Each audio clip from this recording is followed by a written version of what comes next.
John. Thanks, mate. You're here. Yeah. We're doing it. We are here after all this time. Yeah, indeed. We spoke about it a few times, right? But Yeah. we're finally here. We've been trying to get it in for quite a while, so it's good that finally here on the life couch gets of in Wes. the way. It does. Free- It does get Three boys and a missus and all that lark, mate. Businesses, like... Yeah, and finding that time. Hey, like you said, it's only a couple hours, but it is hard to find that time sometimes. Yeah, like a spare couple of hours, right? Yeah. Like, if you've got a couple of hours spare, lots of people would just generally want to sleep or even train themselves, or, you know, there's always something that can be done.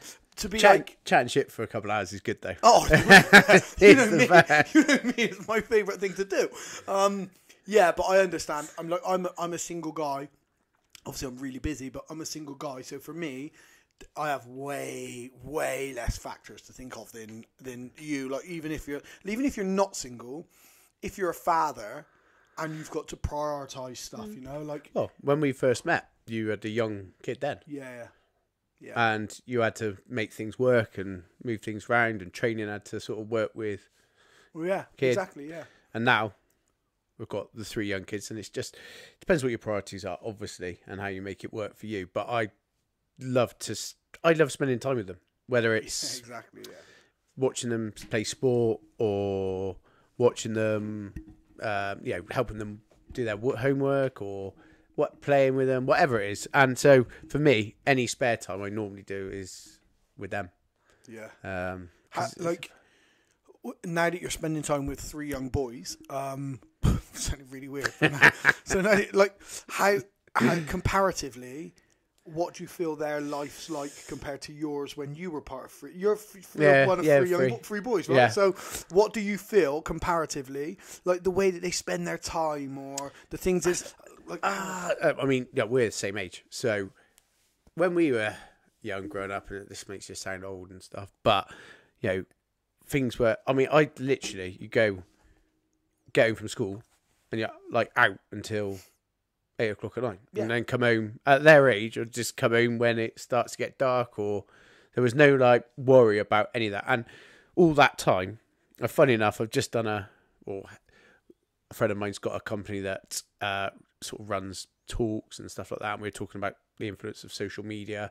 We had a doctor in there who was saying about what you can do to help with kids getting off social media, gaming, all the other stuff, and the link to depression as they grow older. But yeah, when we were there, we didn't have any of that, so it was just go out, fuck around, like do whatever you want. And it was experience through being out and about in life. But now, the one thing I know, like they are nowhere near go out as much as what I would or my brothers would. They are, and I don't think I wouldn't feel happy with them going out like that because of just the way that everything is now. Yeah, the word. I mean, I feel like as well, like they're just not as prepared because of the way they've spent their life. And look, I know it's difficult, and I can speak hypothetically and say too many people are putting their kids in front of computer games, in front of like mobile phones.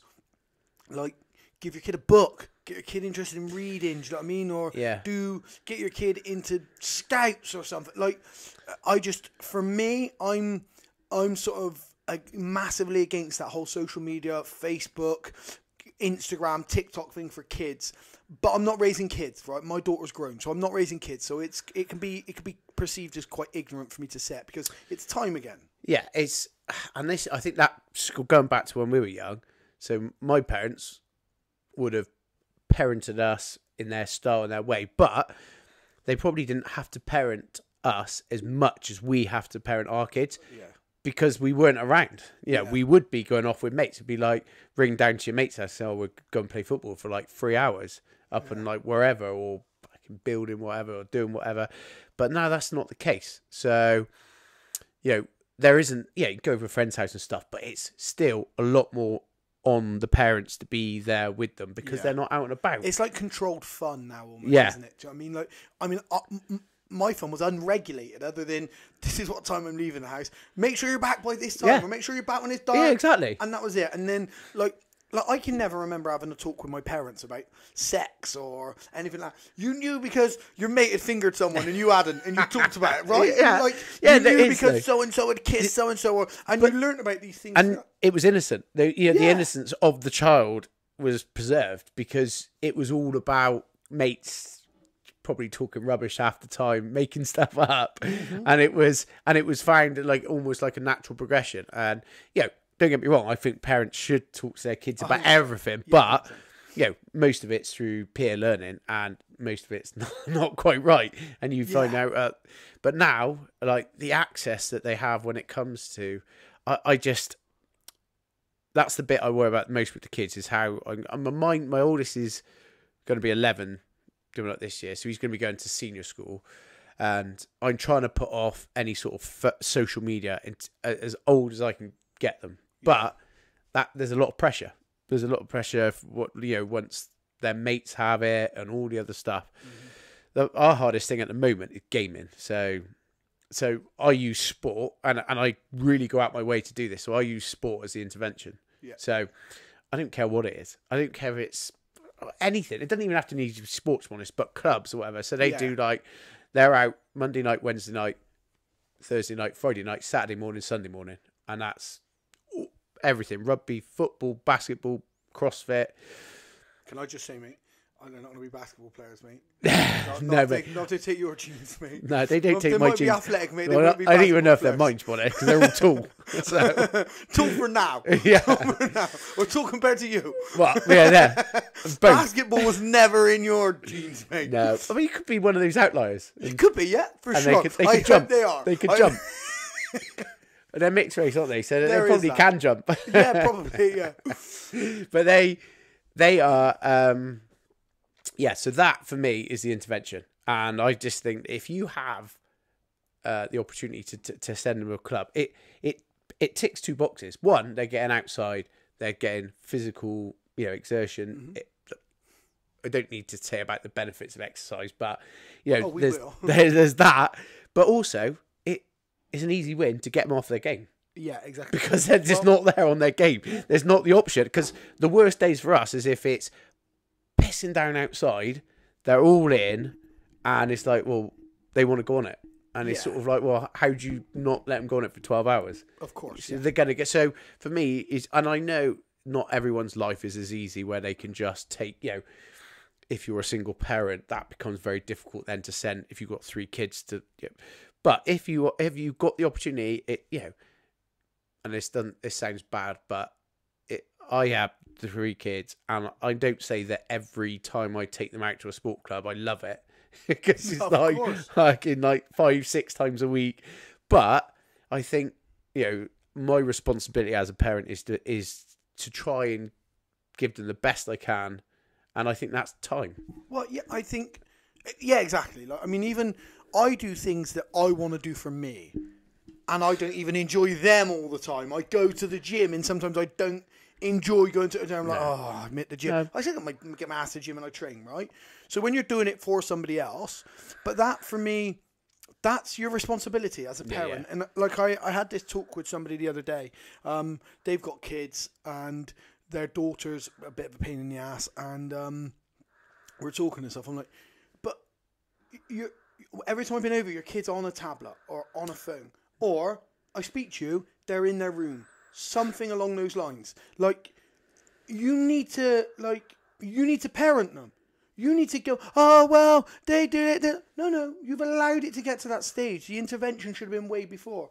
You need to parent them. That's your responsibility when you have a kid. It's not just, I provide enough money and I feed them.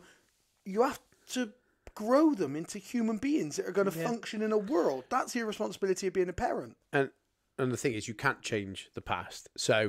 But you can change now. Yeah. So you can make a difference to them now. I mean, it's a funny one because growing up with the kids, the houses we've sort of bought and done up and stuff, they've always been quite small.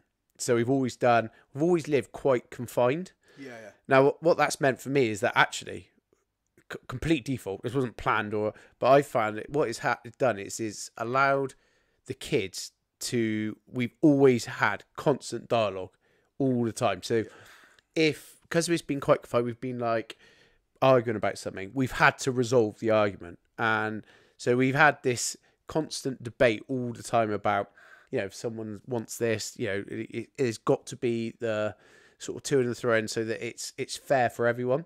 And it's forced them to talk to us, forced them to us to talk to them as well and share how we're feeling. And, as much as some things are quite hard when you're living in smaller confined, with 5 of us now, but actually it's been brilliant because now we'll talk about gaming or whatever it is, and we will have the conversation about it. And actually it's quite a good conversation because we can talk to each other and not just be like, go into a big strop or go off to their room or whatever. Yeah. And that's the thing. I think once the communication breaks down between the child and the parent and you just let them do it because it's the easy win. Yeah. And like you said, because that's the thing, it's not easy. It is not easy to tell an 8-year-old you can't go on the game now because you've already done it. They just, because the way that the game works they're addicted to, because this doctor we're talking about, it's not gaming, but TikTok, they reckon that within 35 minutes of going on TikTok, you're addicted. Yeah. That you're already getting the dopamine release, and you're into that cycle. So to get them off it is really difficult. And it's a really awkward conversation to have with the kids. Well, yeah, and you're setting those patterns, right? As soon as you create patterns for somebody, and it becomes habitual, that's it. Even if it's not an addiction, it's habitual. So, it's really difficult. I generally read when I go to bed. Excuse me. If I don't read one night when I go to bed, I probably won't read the second night. I'll go on Instagram Reels, right? I don't spend a lot of time on Instagram. I spend a lot of time on Instagram Reels, though, right? Yeah. So, and then I'll be a week in, I'm like, shit, man, I haven't read when I go on to bed. I'll still be reading in the day. Yeah. I generally read when I go to bed, so I'm not on my phone. If I have one day and I'm quite disciplined. I have one day where I don't do that. So as a young kid who's got no other, that's already your pattern of behaviour. That's already what you do. That's already how you stabilise yourself when you go to bed. Of course, for me, I think kids shouldn't be taking their phones to bed with them, right? Unless you're like a late age teen. Well, they shouldn't even have them in their bedroom. Yeah, there's no reason, right? No. Late age teen, once you're in 14, 15, 16, the social aspect, it can be easier for them to organise lifts to football than you organise or whatever, right? But that's late stage teens, the 14, 15, 16s and stuff. Up until then, you've already set the patterns anyway that hopefully they'll be following. But this is why one of my mental health's one of my big things. It's what I enjoy working with. I work a lot of it in work. I work a lot with teenage mental health as well. And I can see that that's probably where I'm going to spend my career working. I won't do what I'm doing forever, just because of the work shift patterns, and also I don't want to be rolling around with mental health patients on the floor at 60. Do you know what I mean? Yeah. So I'm probably going to go towards mental health work. But this is what gets me so much about the misdiagnosis of ADHD. Everybody's got ADHD. Everyone's kids now got ADHD. And I'm like, have you ever thought that they weren't meant to be sat in front of the TV screen? I know when I was a kid, my brother was happy to watch films, right? Not really do much, sit and watch films. I was out with an air rifle, had a lurcher, got a hawk, was going fishing. If you tried to sit me down and watch films, I'd maybe watch a whole film, but then I'd be like, right, what are we doing? Let's get out, let's do something. You'd have accused me of having ADHD for sure, but I just wasn't born to be sat on the sofa watching film. And lots of us aren't. Exactly. There's a great book I read. I'm trying to think what the name of it was. Something Gardner. Oh, I can't remember. And basically, the book describes evolutionary why you have ADHD. Yeah. Yeah. Yeah. To want a better word, but so the ADHD on it, and it was going back to the evolution of basically farming, and we had to evolve that people were good at farming, which is a lot more plant your seed, let yourself let it grow, tend to it. It's all very patience and sit there and wait, and whereas we still had to have the sort of hunter-gatherer scenario, which was basically constantly quite high stress when you're in it. Yeah. And then relax, but high stress, and it's constantly changing your focus to something else. Oh, we've got a better idea over there. Like being out with the falcon, any of that sort of stuff. so you've got like the two different types of people that have evolved from, and everyone's got a little bit of something in them from, I know. So you get to then kids, and it's still the same evolutionary wise as it was back then. Yeah, you've got kids that are like, need to be constantly changing focus, looking at different things to do, blah, blah, blah.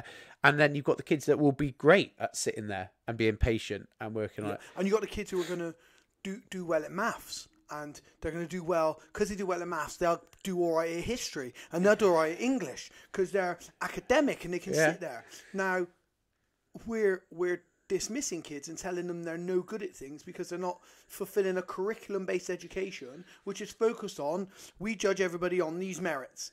Like, what the fuck? Like, my brother would have never achieved anything in school. No way. I was academic. I was still the class clown, so I was always messing around rather than doing my work, but I always got my work done. And if I had 20 minutes left of the class, I could do it. What, an hour's work I could do in 20 minutes. I was academic. My brother, the opposite. Dyslexic. When we had the building company, we would walk into a room and we'd have a meeting. There'd be like an architect there or something. This architect's on like £1,000 a day or something, like a huge rent, like £700,000 project. And my brother would look around the room, he'd look at the plans, but it's not going to work. Architect's like, no, it will. It's been CAD'd. He's like, won't work. If you put the stairs there, by the time you come up and you get your return, you'll only have about 250 mil, which means you won't be able to. And they're like, no, it's a bit like it's calculated. That's gone through Cala, and then get an email later on that night, architect. Yeah, your brother was right. It's not going to work because of the angle. He can see it. He can see it, visualize it. He knows his trade, and then he could walk in and he could build the whole room, right? And he's looking at the drawings and he's looking at this, and he can't translate the maths and stuff that's on there. He'll be like, what? Work that out for me, like whatever it might be. But then he'll see it and he'll know that's not going to work. We had it with Magnet. Magnet were doing a kitchen for us, and my brother's got the kitchen. He's like, this ain't going to work. I was like, you sure? He goes, it's not. He said, I'll build it. He said, but it's not going to work. I'm sure it's not. And one of the walls was on like an angled return instead of a straight return. So we built the kitchen. He's like, told you it won't work. He said, look. I was like, well, no, the fridge freezer fits in there. He goes, okay, put it in. And the opening for the fridge freezer to slide into was more narrow than the fridge freezer, but the opening was bigger, if that makes sense. Yeah. Because of the returned wall. We went to Magna, and the guy, no, it's gone for our computer. My brother's like, okay, it don't work. He's like, no, it will. And the guy's like, so he puts it in. He goes, look, it goes in. My brother, right, okay. Drag it in. Instead of dropping it in, drag it in with your mouse. Error. Told you, don't work. You can sit behind your computer as much as you want all day. That's his brain, isn't it? But yeah, and his brain's programmed that he can build stuff, make it work, knows how. This guy was programmed to run a computer program. Academically, I'm sure he did really well, but he couldn't look at that computer program and he couldn't look at the printout on the sheet. And as soon as my brother pointed it out, you look on the paper, like, oh, on paper you can see it's not going to work. He couldn't see that. There's no way he could see that because he was just used to using the computer program. It's just horses for course, and everyone's got different abilities and ways to do so. Even with the kids, like I could see one is really academic, and if you say right, we've got to be ready for school at 20:08, he's like dressed, everything's like organised, academic, patient. The other one, complete opposite.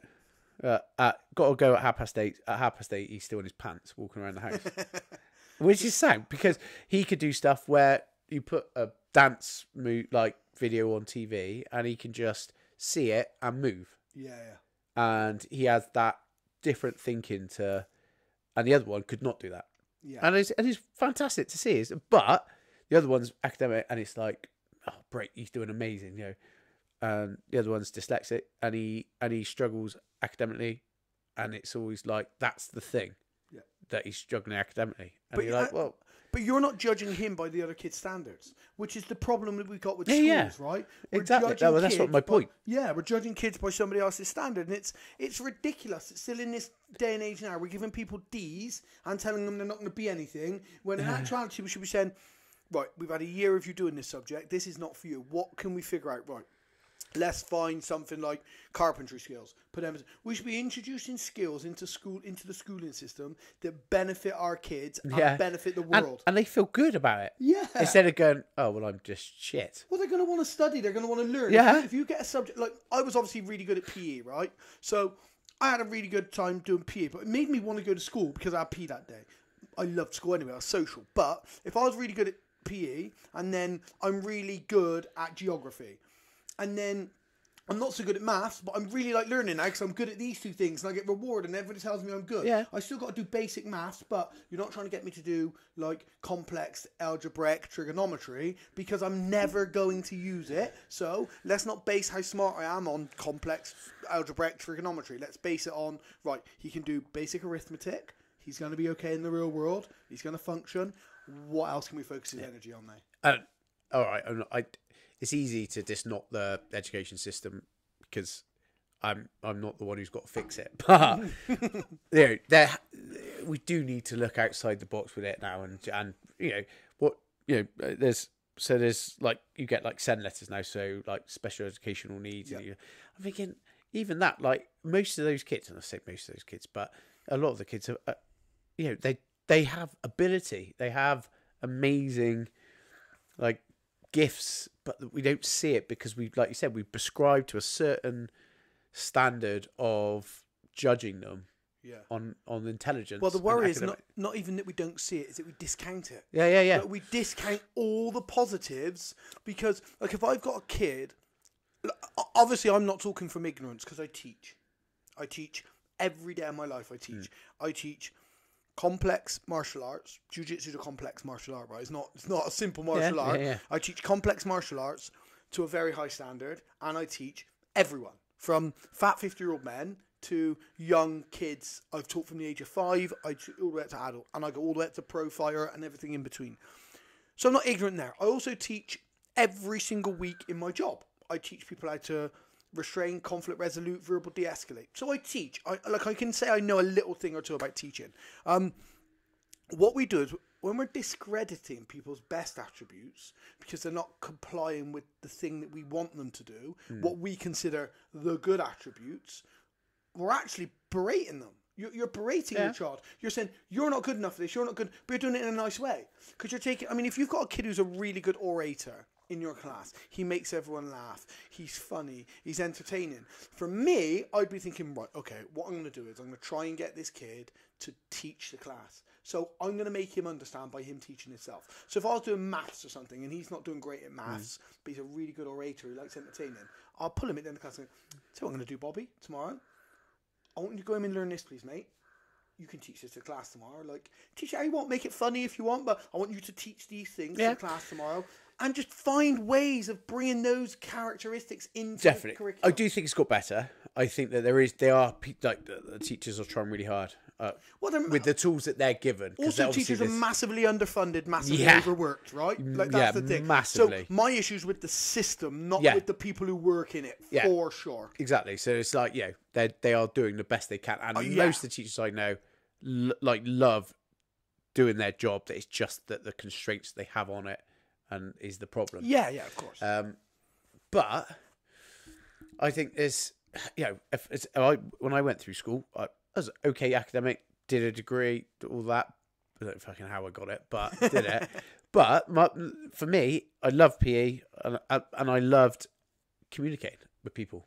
I loved being with people. Yeah. And at school, that was my problem. Yeah. My problem was, oh, John, you talk too much. You mess around like with all your friends too much. You da-da-da. And so all the things that I was told were bad, like once I left uni and I started to like go into it, they were all the things that were like good. I was like, this is sound. Like, they're all the things that are valuable, especially with your business now, what you have now. Yeah, like talking to hundreds of people a day and making everyone feel good and like making exercise be a really positive thing. But also, like, you started a business from scratch. Like, and listen, I'm not berating teachers in the slightest. Like, I have loads of respect for teachers. I wouldn't do their job. I teach every day, so I wouldn't do their job for the money they get and the respect they get. For me, you should be funding it as well as any emergency service. You are educating the future of our country, if right? not more. So, I mean, that is literally like our kids.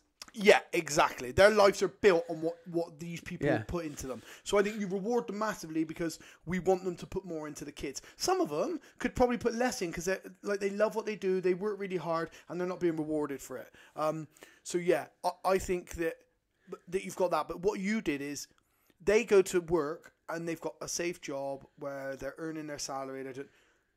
You started a business from scratch. You started something from a passion. You had a passion, exercise, fitness. I know that because obviously, like, you fought for me. We trained together every day. So you had a passion, and you started a business based on your passion, and it's excelling and growing, right? Yeah. And it's, the business side of stuff. All right, I did okay at school, so I had basic maths and all the other stuff. But a lot of it is I've had to learn that bit. Yeah. Like learning the fitness bit and connecting with people, and that was like my gift as such. If I wasn't brilliant at maths or anything like, but I could be with people. Like I enjoy being around people, so that was easy. But the business bit, you just got to learn it. You've got to. I had to go out my way to go right. We've had business mentors, we've had other things as you go along, talking to other people about how they run their business. What a P&L is, what a balance sheet is, what. Because, all the things that you need to... You don't even learn tax at school. No, it's crazy. No, come out and go, like, oh, well, what do I have to do? It's like, they're not even talked about. Yeah, like, I don't get why, in a world where we're increasingly getting more and more self-employed people, why we're not doing stuff that will focus on tax. Like, I mean, I know people... There's probably a reason for that at a government level. I would imagine so, yeah. But then I'm known to be a bit of a conspiracy theorist. But I know people who are very good at maths. I was okay at maths. I got an A at GCSE. I was okay at maths. But they're like, I can't make head nor tail of the tax. And I speak to an accountant, and they're like, oh, honestly, don't even bother. Give it to us. Let us do it for you. And they're like, it's not even they're trying to save money. They're getting paid the same. When we had an accountant, they're getting the same as they do our tax. So just don't even bother with it. Just dump it on our desk. Yeah. It's too hard. And it's probably hard for a reason, but it's too hard. But you think about, like, maths, for example, when it's being taught in schools, when they get to percentages and they're working out, why not introduce the tax system? And even just a basic level. So people are like, when you earn this amount of money, you pay this much tax. This is, and they could easily build that into it. And I always think that's weird that that's not done. Pensions and savings. That's another one. Pensions and savings. Yeah. Get taught the importance of pensions and savings at an early age. I think, like, me, money's the furthest thing from my priority, right? Like, I've spent my life doing crazy shit. I've spent all my money at a whim doing crazy shit. I pursued a career where I earned hardly any money. I got punched in the face. Money's not my motivator, and I'm not implying for a second it is yours either. It's not my motivator in the slightest. But I really value now the importance of saving at a young age, even if you spend it all. The importance of knowing the value of money and saying, right, okay, I need this because it's what makes the world go round. If I put this much away, and I do, it's like, so my daughter the other day, her gearbox went on her car. And I'm like, yeah, but Ash, I've told you this. If you're going to run a car, you should have a side pot. So if anything goes wrong, you can pay for it. Because now you're stumped. You're going to have to get a credit card or you've got to borrow money off me to fix your car. You should spend your money on stuff that you love doing. But if you have things like a property or a car, you need to have the maintenance things to go along with them. It'd be nice to learn that at school, right? Yeah, I mean, it's not my thing. I saw someone doing it years ago, and I thought, I'm going to do it with the kids. So, like with the kids, they get a bit of pocket money for doing jobs and all the other stuff. And I don't know, there's the whole like trying to teach them value over just a wage as such. But at the moment, I'm just trying to get them to. So they have a little book, and they only get their next bit of pocket money if they've recorded in their little book how much they got, what they want to spend it on, and what they're going to save. Yep. So they got like a running total. Again, one of them's brilliant at it and gets it. The other one, fucking useless. But if we weren't doing this, when he then goes out and gets a job, he's going to be useless because he would have no exposure to understanding. Exactly. Money, like, and that's the thing. I think I look back and I was like, yeah, we never got any of that. Like my old man he was quite he was an older dad, but he's got loads of sayings. So he used to like do sayings all the time about money, and actually, as funny as we take the piss and stuff now, but lots of them were about saving and there's not enough done about that at all. No, and I think like the kids have this book, a little ledger, and I think because even if they don't have their own business, they just to know like how to save a little bit here, and just to know that what you've got. Like, and I'm still terrible at it now, but most people wouldn't have a clue what their exact outgoings are. Yeah. Just what they need every month to, and I think just so they have an awareness of it will help them. But this is what I was saying earlier on about parenting. That's your role as a parent. It's tedious for you. It's tedious for them. But the kid but you go back to like, you are well read and you expose yourself to a lot of people and you've gone through parenting similar to me. And I think another thing that's missing is like how to be a parent. Yeah. Well, like, that's like, when we were all tribal, that was just taught by handing it down. You saw it every day as well. Your uncle would have looked after you as much as your dad did. Exactly. We don't have that now. Yeah. Definitely. So there has to be some sort of system that helps. Like, I completely agree. Because when you first have a baby, I always say this now to people who just having a baby, like, get this book. So I'm like, because what do you actually know about raising a baby? Because I was like, when I did it, I was like, unless I'd read, it's like I was probably the first in my friendship group to have kids.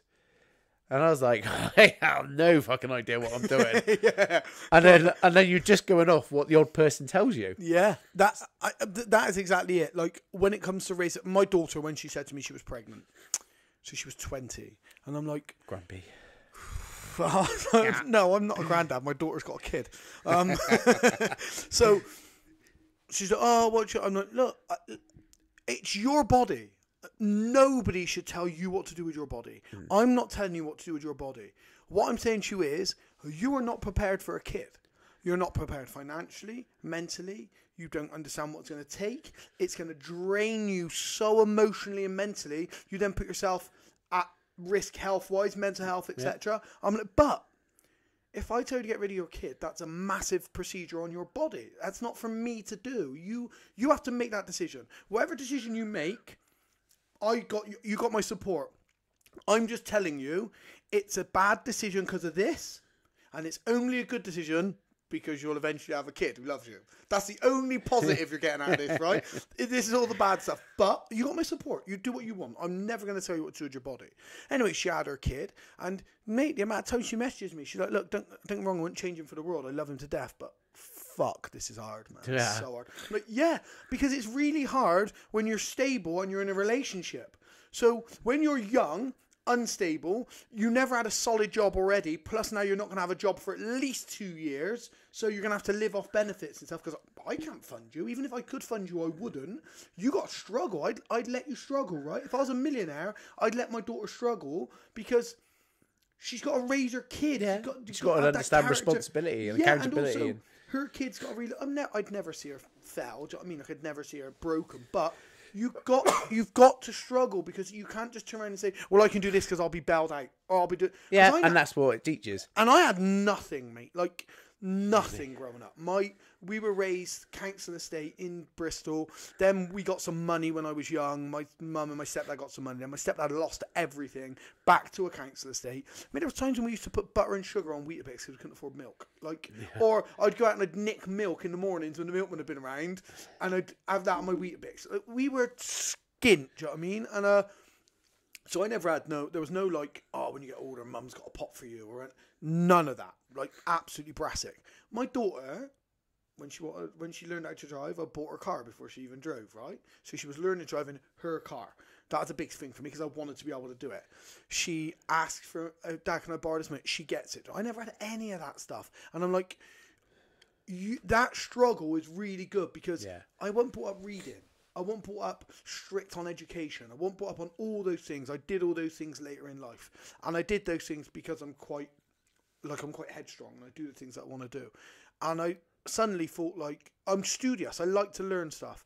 And I felt like I was missing out on stuff when people talk about a book and I haven't read it. I'm like, I'm fucking missing out on that. Like, I want to read that, and I want to see this. Plus I want to do everything, right? But my daughter's not. So my daughter needs to have that focus. And the best way for me to give that to her, especially now, is you got to struggle a bit. Yeah. You've got to struggle a bit now, because you've made the decisions. And also, that it's a representative of life. Yeah. Whether you are a single parent or parent, mother-father relationship within it, and they're all living in the same home, or what? But it's a struggle. Yeah. And actually, it's not worth it if it's not a struggle. Because there's nothing, the value comes from the effort put in. That is exactly it. And that's the best way to say it. Yeah. For everything. That's not just parenting. That's life, right? The value comes. I said, go back to sport. Fighting. Yeah, exactly. No, the reason I enjoy fights, is the struggle in training. Exactly. That. The camaraderie, the picking yourself up when you don't want to, going in when you're tired because you work nights, and then sat outside in a car for 10 minutes thinking, "Oh God, I'm going to go in." Yeah, I'm going to go in. Exactly. Thinking you could just turn around and nobody even knows you're there, and you still open the car door and you go in. It reminds me of the Tyson Paul fight. Whatever you think about it, but it reminds me of when they put it down, oh, you got 20 million for 8 2-minute rounds. Yeah. I'm like, but he didn't. That is the worst way to look at it. That is such the opposite way round that it should be seen. It's like, but what about since he was 12 or 13 years old and he started, what about from then till now?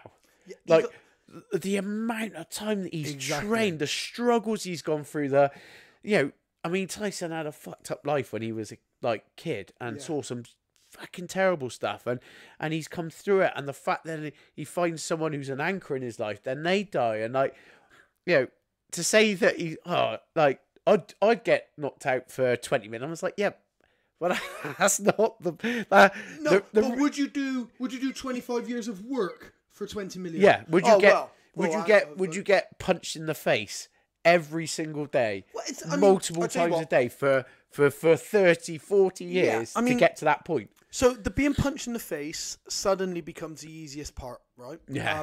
Because what becomes the hardest part is the sacrifice. Not eating the food that you want to eat.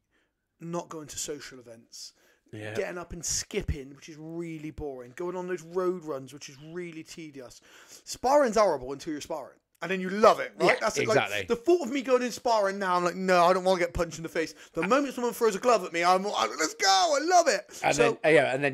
And then you wake up the next morning and go, I fucking hate it again. It is the most rewarding part. Rolling, sparring, all those things. But the lifting the weights, the going on the treadmill, the doing the flexibility work, all tedious. And actually all the sacrifice that goes with those things as well. So paying your coach or paying your gym membership, buying the foods which are the best because you want to, all the, like you said, you could be in 20s, you meet a bird or you meet a bloke and you go, oh, I want to go out on dates with them, and then you go meet someone on a date and you're like, oh yeah, I don't drink, or I don't eat these foods, or I've got to be in bed by 8 because I got training it. I got to be up for 6. Exactly. And you're like all those things, and especially when you're someone like Tyson who's high level, when it's even more pronounced.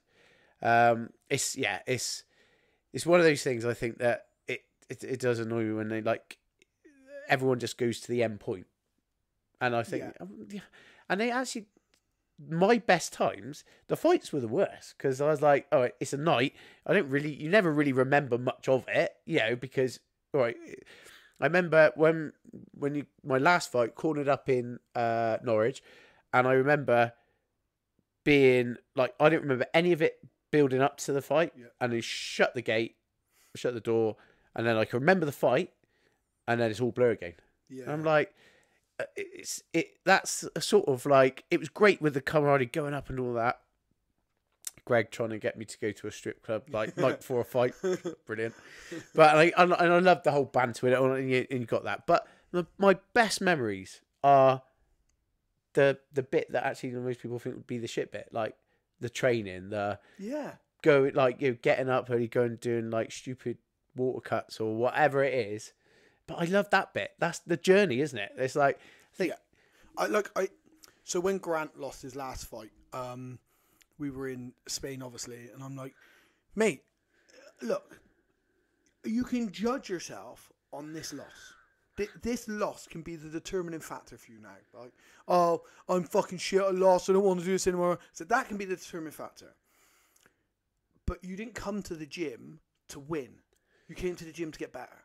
You came to the gym to be a better fighter, to improve, to go through all the... You lose loads of rounds in the gym and it don't even get to you, right? No, you don't even think about it. No, because it's part of the process of getting better. This is part of the process of getting better. Like, because if you don't shake this off and get back in the gym and do the bit that you actually love is to get better, there's no fighting. Like, you're not... Like, if you can have a career now, if you could wake up tomorrow, you're going to win your fights, but you can't ever go to the gym and train and have the lads, you wouldn't do it. It'd be too lonely. It'd be too boring. Like, you go there, and once you have that loss, you suddenly realise, oh, the winning's not the important bit. The progression. Being better, getting better. If I woke up tomorrow and this is as good as I'm going to be and I can go and fight people, I wouldn't do it. I'm like, no, I want to get better. I want to know how to do a berimbolo to a back take. I want to know how to do a double leg from the double leg, pass guard, step over. And if I don't know that yet, I want to know how to know that. And that's the thing, isn't it? The analogy goes throughout your life then. It's like that you don't remember. Like, I tap 100 times in a night, and so you're losing 100 times. But you don't, it's not something that you go, oh my God, I've lost. Those are the things you learn from. And I know it's over you. Like, you learn from your losses and the mistakes that you make. But it's so true. And I think that's so true in every part of life. Exactly. Like, the biggest things that I've taken away in my life are the things that have gone bad. And not bad in the sense of like, but mistakes I've made. And I go, fuck me, I don't want to do that again. Yeah, exactly. And then I'm like, right, I'm not going to do that again. And that cemented in my mind that is not going to be one. I remember going back to, it must have been towards the end of sort of fighting days. But I was like, getting in a few fights when we go out all the time and fucking around. And I'm like, and it was drink, always drink related. I was like, this has to change.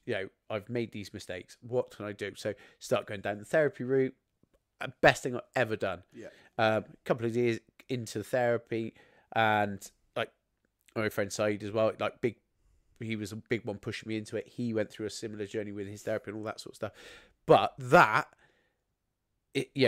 going on that path only came about from mistakes that I've made. Yeah. But the journey then that you just from that has taken me to now where I've then used the changes I've made to my life to then help my kids' life. Of course. But you've got to enjoy, like, I think everyone worries so much about making a mistake or about being, especially now we're going back to earlier stuff, social media, like being judged because you fucked up and I think you then, I went to, it's an analogy in it somewhere, but I went to America a few years ago and I was chatting to a Mexican guy who was, this is in California, and he was talking about all the sort of Latinos that are coming up and they are working doing, coming up young teenagers, and they're working doing landscaping and gardening, and so this was say like 10 years earlier. These kids now are mid-20s, and they've started their own business doing it. And they've grafted from a young age, and they've learned. And he was saying that a lot of the American kids that have lived in California, more affluent, they sort of finish school, and they want to go straight to being millionaires. Yeah, they want that end prize, and none of the bit in between. And so a lot of these Latina kids are now like they're the ones who are becoming rich and all the things that the other kids want to be, but they haven't. The American kids haven't had the journey. They haven't made the mistakes. They haven't put the graft in. They haven't. And I think we're just thinking about the prize all the time. Well, this is the thing that gets me with like the Trump business, Nigel Farage, all this bullshit about immigration. Right? This is why I don't do any of my big arguments on Facebook anymore, as you've probably seen. I don't do them anymore. Like, they were too long. They took too much out of my life. But this is my biggest issue with immigration issues. When people bring that up, is that people say, "Oh, come over here. They take all our jobs." Well, okay. So we've had job advertisement in our role as a security officer at the NHS, right? It's a great job. The money's really good. The benefits are amazing. You're working for the NHS. We had 42 people apply last time. There was one English person in the whole person who applied, right? Right. So not coming over here taking your jobs. They're coming over here applying for the jobs. You're not fucking applying. Yeah. And the thing is, for me, if I was out of work tomorrow I would give myself maybe 2 months, and I'll go and get a job at McDonald's, and I'll still look for work whilst I'm at McDonald's. Yeah. Because I got bills to pay. I don't want to eat into my savings. I will work at Greg's. I will sweep the streets, because I'm not going to let my money dwindle away. And if you're not willing to do that, immigrants aren't taking your job. What you want to do is, you don't, at 19, 20 years old, when you leave college, university, whatever you leave, you don't want to go into a job that you see as a deadbeat job, because you think you deserve to be a blue chip organisation. You think you deserve to earn 35 grand a year. You think you deserve all these benefits. As where these fuckers are coming over saying, yeah, I just want to work, man. I just want to work and earn money, and I'll build up. Or I'll just stay there if need be, but I'm happy with what I'm doing. And they'll work their way up. You want to go straight to that. Like, okay, so the immigration's not the problem. You are the problem. Your mentality is the problem. No, without going too political at all, because we open up a whole can of worms there as well. Yeah. But, and there's not enough time. No. But it's the same when we sort of come out with the EU and the NHS.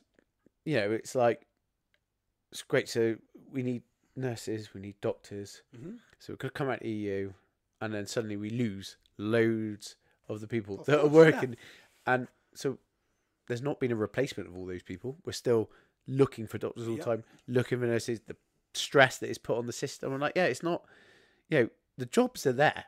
Yeah, there's not like we've got no jobs. There is exactly. But no one wants to work. No one wants to work is the problem. Yeah.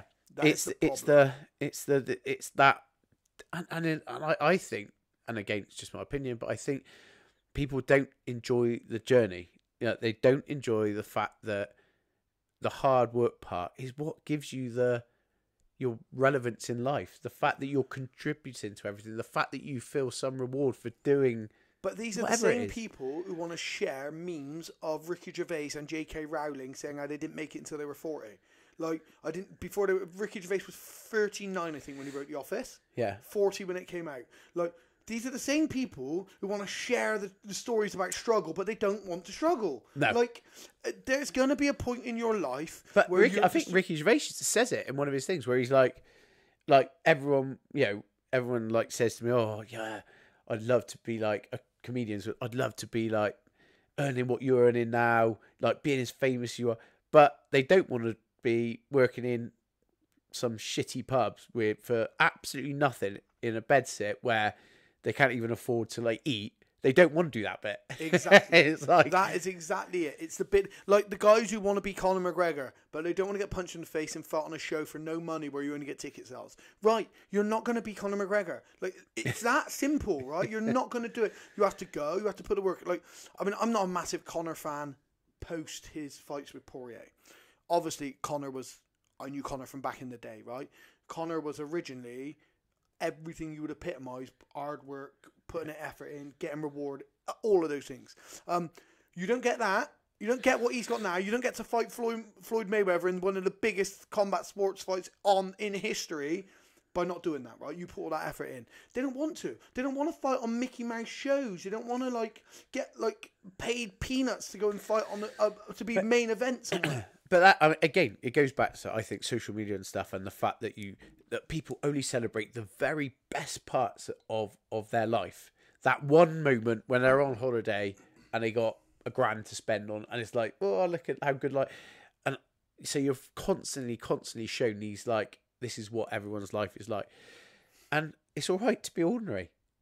And I think that's another big problem that comes. Exceptional being ordinary. Yeah, but just it's all right earning like average wage, and you've got to accept and enjoy the journey you're going on. Like, well, make it your own. This is the other thing as well. You're trying to replicate stuff. Yeah. Like, so after The Chase came out, people have been coming up to me like, "Oh, The Chase! I love this. I've always wanted to go on The Chase." I'm like, "No, you haven't." It must be 1 in 3 people say this to me. I've always wanted. No, you haven't. Yeah, I have. No, you haven't.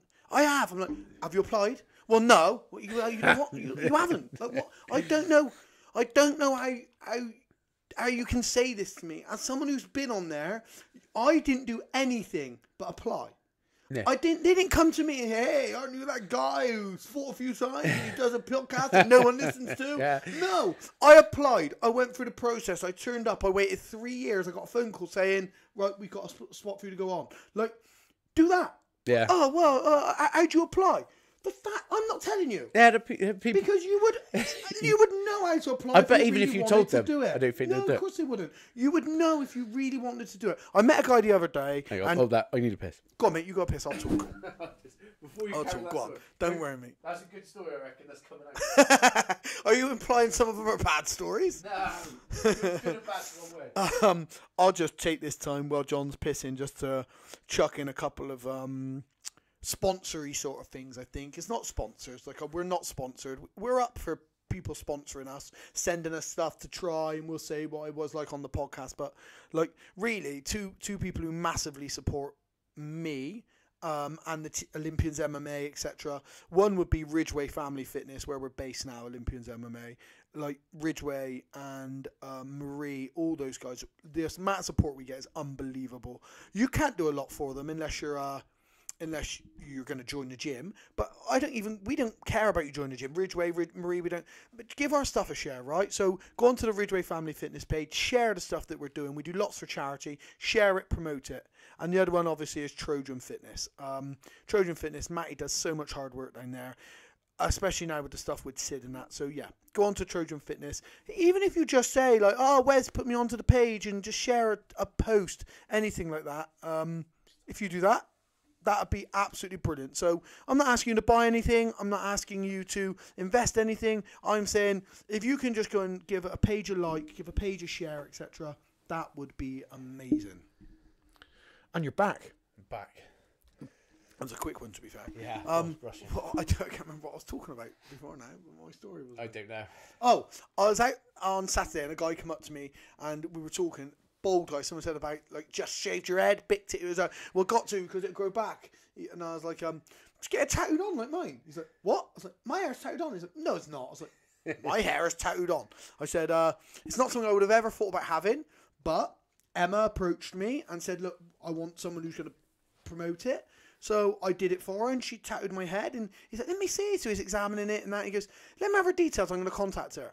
Next day I had a message from Emma. Thanks so much for this. He'd messaged her within 5 minutes of taking the details from me. He's booked in on Monday. He's having it done. I'm like, motherfucker's a doer. He's a doer, right? Yeah. He's not sat with it for 6 months and then said, oh yeah, I did think. He saw it. I want it done. Bam, he'd done it. It's simple. It's aesthetic. It's going to help him. It's going to make him, but he still did it.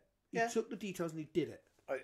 It's brilliant. I just think that, like you said, you just if you want it enough, you will do it. And that's the thing. I think people love the idea of wanting the end bit. You know, that £1 million paycheck for whatever it is. But it's like, again, you've got to take those steps and go through it. But enjoy it. I just think life's so short. Just enjoy the moments that you have. Yeah. And it's not all good. Like parenting, going back to that, I think about like parenting the kids. It's not all good. Like, and some days I'm like, oh, would I go to prison if I hit one of them? So, but in those moments, it's all experience, and you see things, you have like the interaction with them, and as a whole, it's so good. Sorry, I just dropped a little bit. So, yeah, exactly, mate. Right, yeah, and that's the thing. It's like I don't know what people think life was meant to be. Like it's not. It's just life. There's no pattern. It was not meant to be anything. It's yours to waste. It's yours to waste it, and we're all wasting it. No matter what we do with it, we're just wasting our lives because we've got one of 3 scenarios, right? We've got the one I ascribe to. We're in a simulation. I think probably we're in it only because that's the one that sits best with me. It means I get to do this over and over again. So we're in a simulation. Number 2, we're on a spinning ball of dust flowing through infinite space and time. We've got a bit of time on this Earth and then we're gone, but the Earth's going to carry on spinning through this thing. Nobody knows why the Big Bang happened or where we are. Right, cool, that's another one. The other one, it's some big organised plan by a guy in the sky, and there's God, and there's all this stuff. They're the 3 really that I take any countenance or give any countenance to. So that is it. Any of them, all 3 of them, when you look at it, there's still no fucking point to it. No. But the only point then really is to waste your time, and you should waste your time doing as many good things, exciting things, fun things, dangerous things as you can. Like, I believe. Now, dangerous doesn't mean you have to go base jumping. Like, dangerous can literally be, I risk my heart by falling in love with somebody. Yeah. Like, that's dangerous. That's fucking dangerous. Well, dangerous is, I've got 2 kids, the missus is pregnant, we're going to have it, we're going to have a fruit. It's dangerous, right? Yeah. Like, let's do those things. So, yeah, I agree with you on those things. And I think that, so, I'll put this into sort of context. So, dangerous could mean anything to anyone. Like, whatever past traumas that you have, I have, it's doing stuff that takes us out of that zone that we're comfortable doing. And like you said, could be base jumping, could be opening up to someone, could be, it doesn't matter what it is. Yeah. So, like, in a lot of psychology sort of stuff, they sort of, someone's talks to me about, and they talk about flossing. So, it's flossing those things that you don't want to do, like working on those shadows. It said it might be that you're fucking scared of heights, and you're going to go and floss that and see what you can do and experience. Because surely, if one thing that we've learned is that life is just experience. Yeah, having the same experience every day, which is just sat there saying how shit life is, and I can't do this. It's a waste of experience. It's a waste of what you've been given to. Yeah, I mean, look. So if you get into counselling, so my favourite counselling methodology, shall we say, is person-centred, and by that, probably my favourite counsellor or counselling way of counselling would come from Carl Rogerian counselling, like person-centred approach. I like a bit of Freud, and I like a bit of, like, I've read everything. I like my book collection in there is loads of counselling. I've got qualifications now in counselling because I really enjoy it. But the hardest bit for me when I was working on my counselling skills is called unconditional positive regard, UPR. Now, the unconditional positive regard is that no matter what somebody says or has done, you see them unconditionally as positive. The hardest thing is getting people to see themselves unconditionally as positive. I work a lot with self-harm, mental health issues, eating disorders, etc. at work. There's one girl in particular I've worked a lot with, and I've spent, like, would get sedated a lot of time when they come in and stuff, and I just spent some time talking to her. Just talked. And I was like, surely, if I can build a rapport with her, she won't be getting sedated when she comes 18 years old. She won't be getting, if I can just get it so she's not screaming and shouting and wild when she comes in, surely at some point.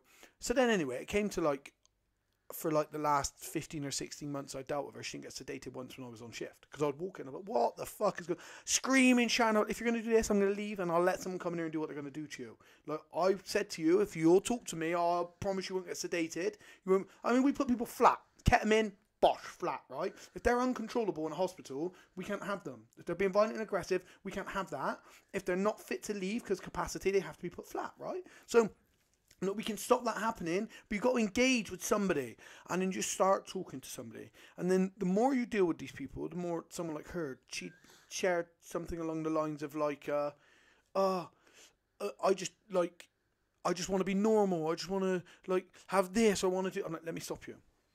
Nobody's got a fucking clue what they're doing, mate. I was like, all these people, you look around now, you're at a hospital, you see consultants who are on $100,000 a year, you see this person, that person. None of them got a fucking clue. They're all got stresses. They're all probably having arguments with their loved ones. They're all worried about, if it might be fine. You could be in $100,000 a year and still worried about finances because you've upped your lifestyle to go with your salary. They've all got the same troubles with the economy. They've all got the same troubles with politics. Like, nobody has got this shit figured out. No. Some people accept where they are and they accept where they're going.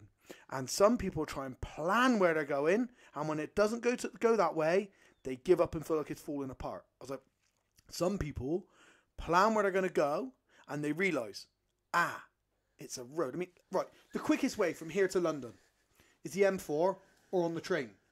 Go on Google Maps, and I want you to zoom out, and I want you to have a look how straight the motorway is, the M4, and how straight the railway track is. They're not. They wind, they twist and turn, but it's still the quickest way, right? Yep. So I could take the A336, the A4, the A36, A303. I would get to London. It's going to be massively out of the way. The quickest way is on the train or on the M4, but they're not straight. They twist, they turn, they take detours, and that's your life. The quickest way to your destination will not be a straight route. No. There's going to be twists and turns. Some people just don't want to do the twists and turns. It's like sort of taking it back to sort of sport and stuff. Obviously, doing a lot more online coaching stuff now, and everyone has to have that long-term goal. That whatever they're trying to achieve. Mm-hmm. I'm going to lose this weight. I'm going to put this amount of strength on. I want to get my black belt, my brown belt, whatever it is. Mm-hmm. But for me, I always think of that. I think that's great. You need to have something that you're striving towards down the road. But having those real short-term goals, so week on week, because actually then, when you have those short-term goals, what we're going to do this week, what's going to be our win, and that focuses you on the path, the journey that you're going on, and the fun bit of like, right, I'm going to get to the gym, a dojo, whatever it is, 3 times this week. Brilliant, I've made it 3 times. Yeah. What a win. And then the experience that you're having in the sessions. The fact that you this week I'm going to track my food, and that's a win. And you start seeing, I think we focus so much on that look down the road, again, which you need, because you need to know where you're going. Yeah, or have some plan, whatever it is. But you neglect the small, enjoyable wins along the road. And I think, you've got to apply that to everything. Whether you're, like you said, like that girl, obviously if you're not going down too much of the mental health route, but those little things where actually, what's my goal tomorrow? So I've got to take the kids to sport. I've got to do this, got to do that, and actually then I'm like, oh, I've done all those things.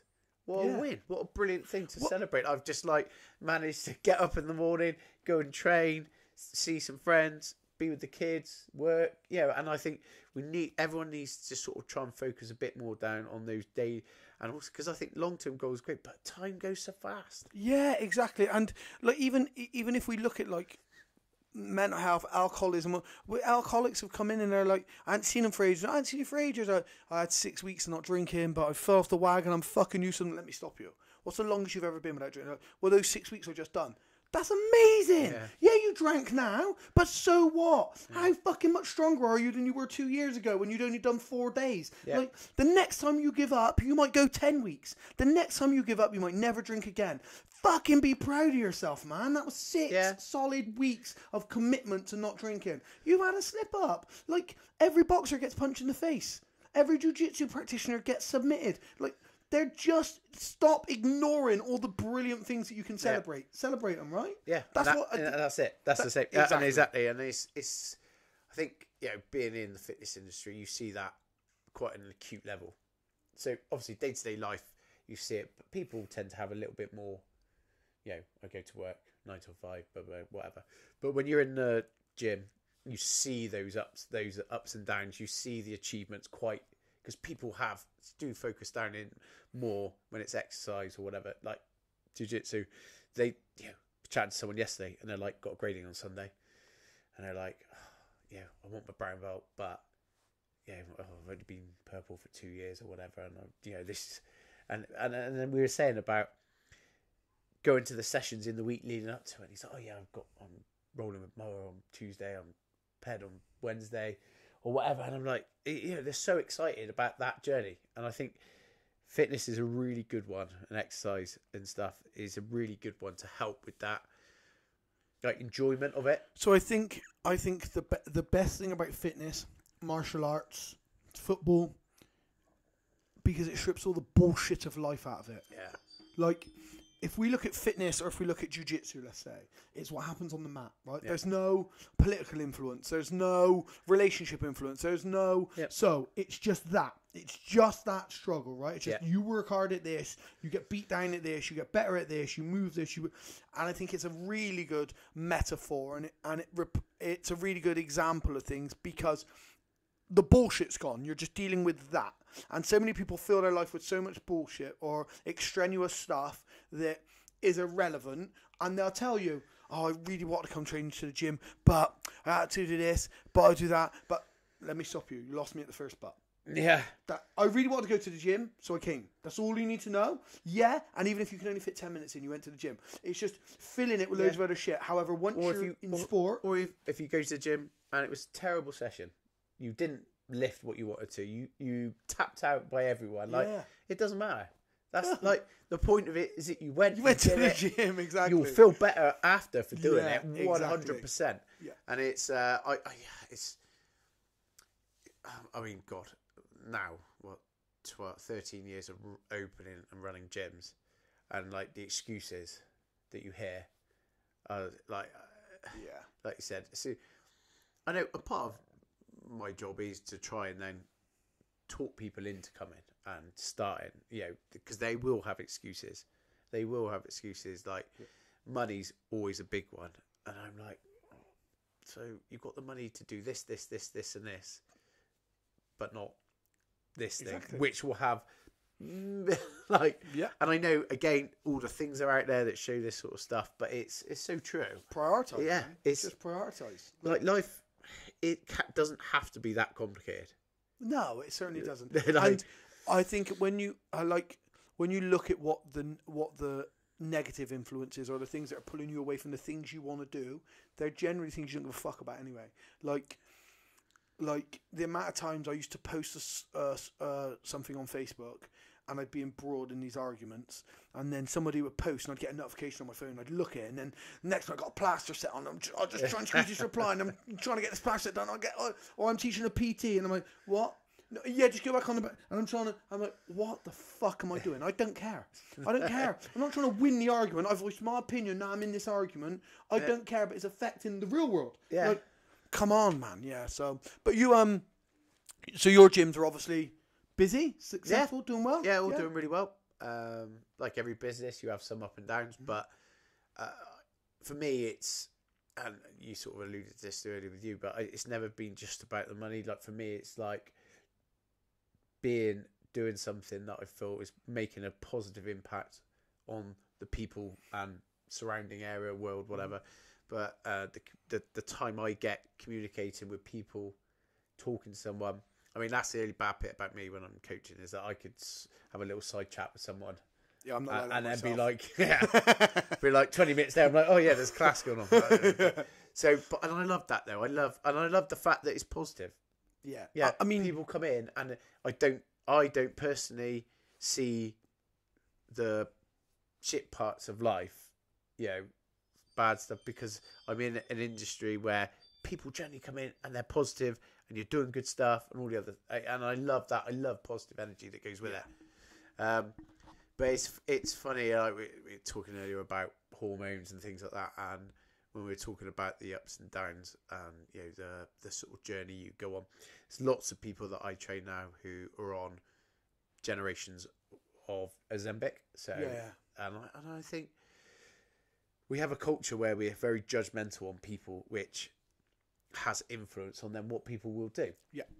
And I know that for a fact that nearly everyone that I do train who are taking, all prescribed through the doctor, and they should be on it, but they don't really want anyone else to know. And that is because people get judged. Yeah. I'm thinking, so for the first time in, I think it's in 1974, obesity rate in the US has gone down by 2%. Yeah. And which is massive. Yeah. Massive. First time in 50 years. And that is, all right, you cannot say exact because it's such a broad thing, but more than likely because of Ozempic or the variants of. Yeah. Yeah. And I was like, what we're doing, like, it helps people, it changes people. Well, it can, no. So I agree. We're looking at the positive side of it. Yeah, there is obviously a massive negative that people will just take them, carry on eating the lifestyle, living the lifestyle, not doing fuck all, there is that. But we're looking at the very positive side of things, which if you're going to look at percentages, the most part will be the positive sides, right? And I think anything it takes. Sometimes I have to have a sugar-free Monster to get me to the gym. Yeah. Right? And I don't like drinking sugar-free Monsters. I like Tenzing energy because it's natural energy. But sometimes I stop at the co-op because I have to have a sugar-free. My whole adult life's been spent in the gym, but I need that. I need that boost, right? Yeah. Now, I think that what people don't. The biggest reason people don't want to say they're on these drugs, my opinion, I just believe this, is it because I think it discredits they believe it discredits their hard work. So people, but it's like steroids. Yeah. So people don't want to tell people they're on steroids because they don't want to say, yeah, but you took steroids. Yeah, but guess what? If I took steroids and never went to the gym, guess what would happen? Nothing, or I'd get fat. Yeah. Like, I took steroids and I went to the gym and I trained really hard and now I'm Ronnie Coleman. Like, tell me Ronnie Coleman didn't make sacrifice, didn't train really hard, the guy can't move now, right? Like, so you don't get to Ronnie Coleman taking steroids. It just doesn't happen. So it's the same with these guys who take Ozempic or females or whoever. I think lots of them don't want to say, I've taken Ozempic or a variant thereof, and because they don't want people to discredit their hard work. If you're taking Ozempic and you're still coming to the gym, you're putting the hard work in. And also, they are still, like, people I work with. So, potentially people that are a little bit more into what they want to achieve and how they're going to get there and all that stuff. So, they're a bit more focused on it. Mm-hmm. But they take it and they still look at their macros. They look at their calories, what they're consuming. You know, they are trying to make effort to get to the gym. And this is just giving them an extra boost. And the point being that I think we're so judgmental on it, and people are so judged for trying to be healthy. And same with steroids. It's such a bad. They're taking gear. So but it's fueling them to do better choices and things in their life. Also, they're not drinking every weekend. They're not smoking every day. They're not eating. They do all of that. Yeah, of course. They're not eating. So if you told me you were going to take steroids, I had a whole career where I never took a steroid. I had a knee surgery and I never took a steroid. Never did anything. I believed that was the way. It turns out everybody was taking steroids, but I never took a steroid. Never once. And like, I'm like, if you take steroids, but it allows you to improve every other aspect of your life, steroids were a fucking great thing. Yeah. If you are in a professional sport where you're competing in a clean sport and you're not made to take steroids, you shouldn't take steroids. If you're living your life every single day and you're in a dichotomy of, when I'm not training at the gym, I eat shit and I can't keep my life together, and when I take gear, it makes me want to go to the gym and I stop doing all this. Take the gear, man. Take the gear. I'll pay for it for you. Take the fucking gear, because make your life as good as it can be. And if your life is not great when you're smoking cigarettes, you're eating shit, you're going to get pissed up at the pub, your relationship's breaking down with your missus, take the gear. Be happy in your skin if that's what it takes, right? It's a big area, all of this stuff, especially in the fitness industry. Mm-hmm. And probably no worse place than for judgment. When it comes to, like, that's the fitness industry, right? But it's because it's competitive, like, more and more so now because of CrossFit, because of High Rocks. Even the gym's competitive. I don't even know if it's the competitive. It's just we still have even in CrossFit. You still have that massive, like, what you look like. Oh, Danielle Spiegel, right? So Danielle, mate, and the amount of shit she's had because of how she looks, right? Because she's big, she looks amazing. She's one of the hottest girls, one of the hottest fitness girls. But she's strong, athletic, like, and the judgment. And most of the time, the judgment comes from people who wouldn't even dare to train as much as she trains. There's a girl. She wasn't famous, really. She was always a bit famous, or I wouldn't have known her, but she wasn't as famous as she is now. You might not know her name, you probably will. She's a rugby girl. I'm not into rugby at all. I've watched one full game of rugby in my life, and it was a women's England match against Japan a couple of years ago. Not into rugby. I played rugby a bit. I don't really follow it. There's a girl called Alona Marr. She's an American rugby player. I'll show you her now. Now, she's now doing Dancing with the Stars and stuff in America. She released loads of videos because of the way she looks. She's been accused of being a man. She's like, oh, yeah, you're good at rugby and that was good, but look at you. You look terrible. You're this, you're that, right? This is Alona Marr. She's big. She's like, I think she's like 5'10", 190 or something. Do you know what I mean? She's a big girl. Mate, her videos that she posts on Instagram, she would post stuff crying. Like, she's crying. And she's like, I know I'm crying. It's not for sympathy. I'm trying to be strong. I'm telling you, you can look how you want to look. You can have massive shoulders. I love her. Like, I love her. Like, I'm physically attracted to her because of who she is as a person, right? Yeah. But I look at her and I'm like, you're an elite level athlete. You play rugby for your nation. You've been to the Olympics and won medals. You are now, and still, people say, yeah, but look at her, she looks like a man. Let me stop you 2 seconds. Yeah. She's as successful as you can be. The reason she's so successful is because of the way she's built, the way she focuses herself and carries herself and promotes herself. And you still want to bring her down for what? It's a bit like so there's another girl in CrossFit called Tia Toomey. Yeah, I know Tia. She had a baby, right? Yeah. So going to that baby thing. Yeah. So she trained all the way up till she dropped, and she might have done some exercises that were quite high risk. Yeah. But you're talking about someone who can do those movements with her eyes shut. She did a rowing thing. Like, when she was pregnant, she did a rowing thing. You got loads of shit about the rowing thing. Right? And I think, no, she is doing like the most she can for like where she wants to be. And intelligent enough to know. Yeah, she's got coaches, she'll have the best. And I'm like, and there's people going, oh, she's an idiot. Oh, and I'm running her down. I'm thinking, oh, like, she is. Well, I tell you what's running her down, mate. It'll be, I'm going to generalise and stereotype here. It'll be housewives who do fuck all with their life, running her down because she's excelling still while she's pregnant. And when you get pregnant, you see it as an opportunity to do fuck all.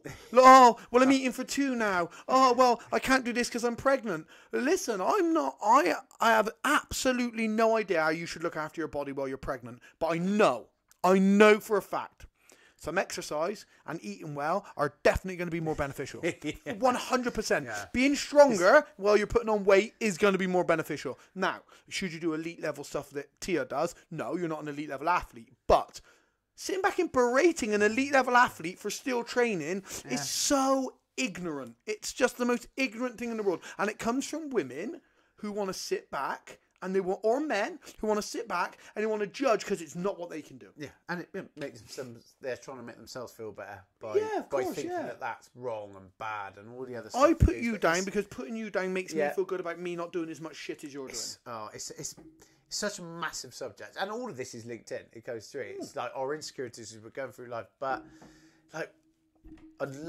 love to have it where we celebrate other people more. Exactly. And mate, look, I ascribe to that, right? But so I catch myself getting jealous sometimes. Yeah, I catch myself doing it. And do you know what I do? Like, I'll look and I don't know. I'm trying to think of something I could say. Let's say it's to do with MMA. I'm just going to give an example. So let's say to do with MMA. I release a coaching video. Someone else releases a coaching video. Their coaching video gets 10,000 likes on it. My video gets 2,000 likes on it, let's say. This is just an example. It's not like real. And I'm like, fuck's sake, man, look at them with their fucking 10,000 views. And then all of a sudden, I'll catch myself and I'll be like, well, fair fucking play to him as well. Yeah. Fair fucking... And I'll physically say it out loud. Not in my head, I'll say it out loud. And that could also be like, somebody gets in the UFC. Ian Gary. Let's say Ian Gary, right? I don't like Ian Gary. I don't know Ian Gary. I don't like his online persona. I don't like the way he carries himself in interviews. I don't like the way he fights very much. Yeah. I don't like Ian Gary, let's say. Don't know him. He could be the loveliest guy in the world.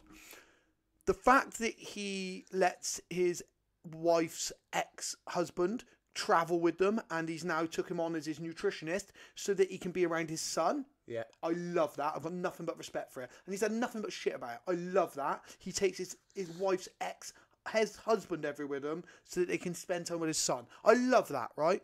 The fact that he's had to defend that and he vehemently does it, I love that. So I really enjoy that side of things.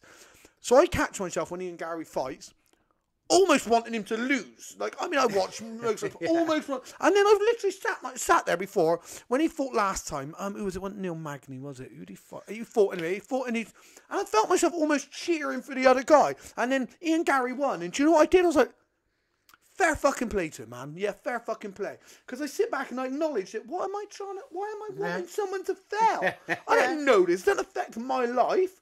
I don't want to sit back and let anybody fail. It's keeping those things in check, isn't it? Like you said, it's noticing, again, becoming more conscious of the thoughts that you're having. And I get a lot of people who talk to me and they say, oh yeah, I've just sold this business, and oh yeah, I've just got this. And again, you go, oh fuck me, I wish I could like do that and earn that much money from sending. But then you go, no, what would like amazing, like brilliant, well done, like you're succeeding at what you wanted to do, and that's amazing. And actually, just I find that just the acknowledgement then of you saying that out loud, of being like, oh yeah, Ian Gary, for if you're commentating on it and you actually say it out loud, amazing, what a win, he's done brilliantly. That alleviates those feelings of jealousy. The jealousy's gone. Yeah, immediately. And then you're like, what was I? Like, yeah, and I always end up saying it with a smile. Yeah. I always end up saying fair play, and there's this little grin comes over my face, right? Always. But I mean, I'm like, I try and do a lot of work on my mental state. I've never suffered with any sort of mental health issues ever. I've been really, really lucky, and this is what I say to some of our security officers at work when we deal with mental health issues, because we deal with some people, and some people go, it's just behavioural, or just be dismissive. I'm like, let me stop you. You're never more than a bad day away from any of this, mind. Yeah. Don't think you're mentally secure enough, from working in the industry. Yeah. So I've never had any mental health issues. However, I've worked with a lot of people who do. Being a coach, you end up around these. So I know this, but I try and work on my own mental health. As in, a jealous motherfucker. Like, what are you jealous of? Because you worked really hard as a fighter and you didn't get where Ian Gary is, or you're just really jealous that Ian Gary got there when you're not even competing anymore. Well, no, I'm not jealous of any of those things, really. So why would you not want him to be really successful? Oh, yeah, of course, I do want him to be really successful. But it does take a level of consciousness. Exactly. Of knowing it. And that's the bit that I think people then stumble down on, is that a lot of this is unconscious. They feel the jealousy. They don't recognise that necessarily it's jealousy and what that means. So they just go, oh, I don't want him to win. He's a twat. And then they say that, and then that's how they take their stance on it. Same with anything, isn't it? It's like, if you don't recognise those things, those shadows that are going on, and work on it, and be going back to flossing, I can feel jealous. So it's natural to feel jealous.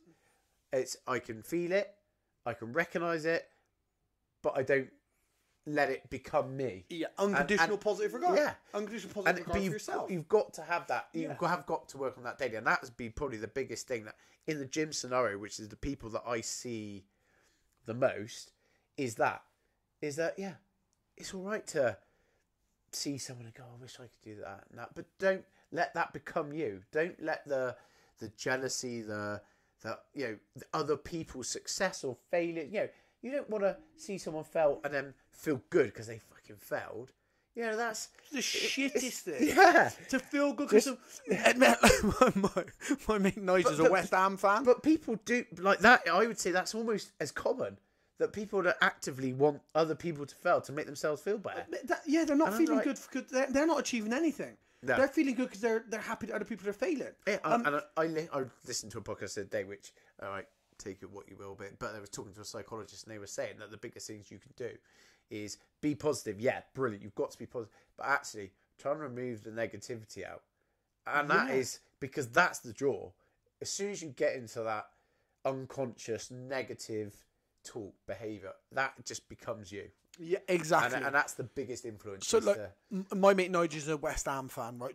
Staunch. I support West Ham, but he's proper West Ham fan. Goes to every game, season ticket holder, travels the world with them, and he'll post stuff like the other week he posted something about Man United being shit or whatever. So I messaged him. I was like, mate, Man United are still above you in the league. Yeah. You've not finished above Man United for what are you on about? Like, why are you? He's like, oh well, he still got smashed by Sun. So I'm like, right. So being a West Ham supporter for you is celebrating when other people do shit because you're not winning. Yeah. Do you see what you're doing here? Like do you see the mentality you're getting into? Probably one of the best analogies and words because it's so intense when it comes to that. Yeah. Yeah, but that's the same thing. I'm a Rovers fan, not a City fan.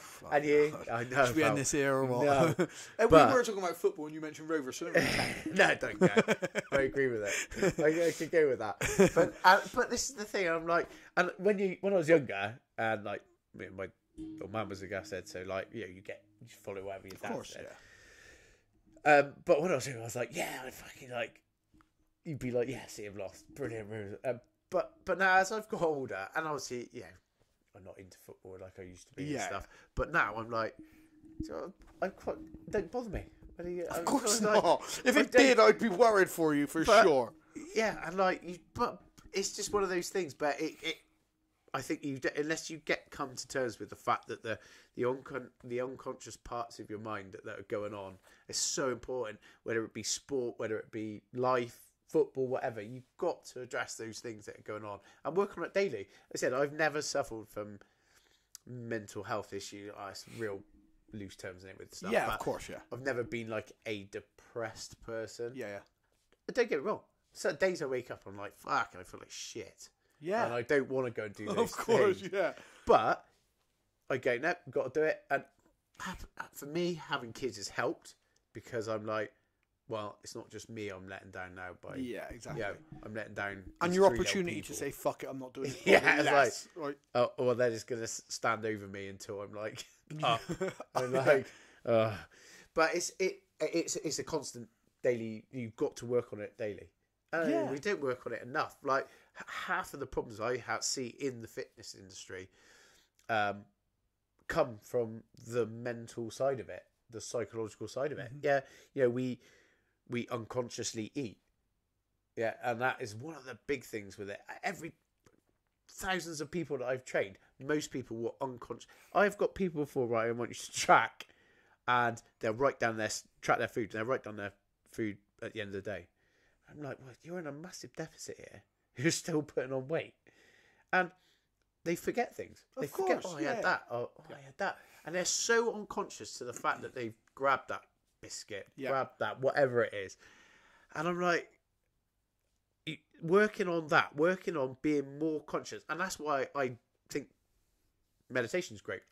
Mate, I was sat here in my head. I'm waiting. As soon as he stops talking, I'm going to ask him if he meditates. Yeah, exactly what I was going to say, mate. But carry on. So, why I think meditation's great, because actually, what it does, it slows you down. It gets you focused on you, and you become more conscious to the internal stuff going on. Well, I think why meditation's so good for me is because, like, lots of people who are listening to this who don't meditate will probably relate to this.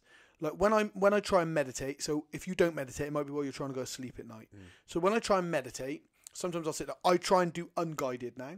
I've done a lot of guided meditation. I try and unguide for 15 minutes. So unguided meditation just basically means I've got no one talking to me whilst I'm trying to meditate. I'm just trying to do it in silence. All I'm going to do is concentrate on my breathing. I'm going to start and I'll feel how my feet feel. I'm going to feel all the way up my body. I'm just going to feel how I feel. So I do silence. I'm going to concentrate on my breathing. So I'm sat there. 12 seconds goes by. 14 seconds. Oh, I wonder if those goo pops are still on offer at Tesco. When I go down later on at Tesco and have a look. Oh, bananas. Well, I think I'm out of bananas. No, stop. You don't want to plan your shopping right now. You're trying to just plan nothing. Just be relaxed. Just be still. Just relax. Are Man United on tonight? I think there might be. Is there an early kickoff? I'm not sure. I wonder if so. Stop. We're not thinking. And I realise, that's not me. That voice, that part of my brain. Because all I want to do above everything else is sit and do nothing. But my brain's not allowing me. That shit that I funneled in, that's not me. The me is saying I want to sit and do fuck all. So if I can suddenly realise all of those elements that are filtering in and trying to overwhelm me, if I realise that's not me, it's way easier for me to say, go away, stop, I don't berate myself. I say, for fuck's sake, I'd say, no, stop, we're getting back to meditating, aren't we? And it allows me to realise all that nonsense is stuff that I've brought into my consciousness. Yeah, it's not me. Don't want to think. Don't want to think about it. Like the same is when we deal with something. Or if you have an argument with somebody and you lay in bed, I should have said this, should have done that. Oh, if I'd have said this or if I'd have done that. Like it doesn't change anything, right? But you still lay awake doing it. And it stresses you out. Takes mind space out. Exactly. I mean, I'm the same as you with meditation. So I've always done non-guided because I got taught that, and so I carried on with it. And I do the same. So I'll focus on my breathing, and then I'll go out into my the way I do it. There's no real right way of doing it, but the way I do it is I'll feel like energy going out into my system, and I'll follow it around my body. And I remember the first time, and I had an emotional response to it, and it felt like someone had punched me in the stomach. I was like, what the fuck is going on? I was like, what have I been punched in the stomach? And it's so visceral, like the stuff, and like you sort of you become way more, again, conscious to the things, the feelings that are going on inside, and to the point where you get these pains, you get stuff come out. And it's amazing. And if people don't do it, I would say go out and try and start. It's not the first thing I recommend everyone to put in your life. It's not quick. It's not it's not like you're going to sit there for 5 minutes and you're fucking like Zen. And no, of course. But the experience of feeling pain from a thought is mental. Well, the benefit of sitting down and just understanding what's your faults and what's you. Like, just that. If you don't get... So, I don't do any transcendental. It's something that I'd like to do. I'd like to do, like, hallucinatory meditation. I do think about doing it. It's a really long process. Instead, I smoke some DMT and some mushrooms. But I would like to, right? Because I'd like to get to that. But I don't do it for that. I do it for the simplicity of... Oh, right, there's nonsense going on in my head. I found it. I found the nonsense. That's not what I want to do. So sometimes I'll meditate and I'll literally struggle to get off the floor afterwards. I'm like, oh, that's amazing. I feel fatigued. I feel tired. I try and never fall asleep when I meditate, right? But I feel tired. I'm like, oh, I just want to lay here now. Other times I'll do it. I'm like, man, I feel good. Let's go. I'm recharged. Neither of them's good. Neither of them are bad. No. That's just how it is in the moment. But all I try and do is listen to the noise. Because now, when I'm dealing with a mental health patient who's repeating the same thing over and over and over again, and I can't let them leave because they've not got capacity, they have to stay. We're not going to sedate them because they've already either in here for an overdose or whatever it might be. When they're doing that, and I'm so mindful of, am I being empathetic? Am I helping the situation? Am I being judgmental? Am I being all of these things? And I can step back, and when I'm being a bit like, fuck, mate, shut up. You've said this for 10 minutes. Been saying the same thing. I can see, I'm like, no, come on, man. Just what our job is. We just stand here, try and switch it. And I'm doing that before the voice comes out of my head. Yeah. Because I'm mindful. I'm understanding what's going on in my mind. I'm acknowledging the thoughts that I'm having. It's funny the thoughts you track when you meditate. Oh, yeah. Like, literally, and you can be there.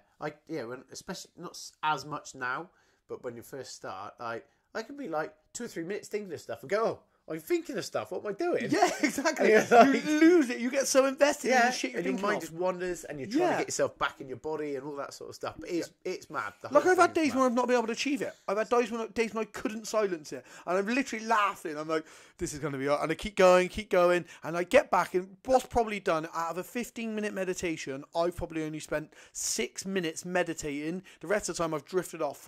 But that was... the day when I had to stop when I stopped. I couldn't fight it anymore. That is the point. That is the point of it. Yeah. It's not you again, it's going back to you're not trying to be this perfect. Like, so for me, these monks that go off into caves and they'll say that they've been there for 6 years, and I often think, do you know what? They're fair play. That's like unbelievable. You can actually do that. But what are you actually avoiding? Like what? Like for me, I think. Or what are you trying to achieve? Well, achieve, but also avoid. I think. For me, it's almost a bit of an avoidant pattern.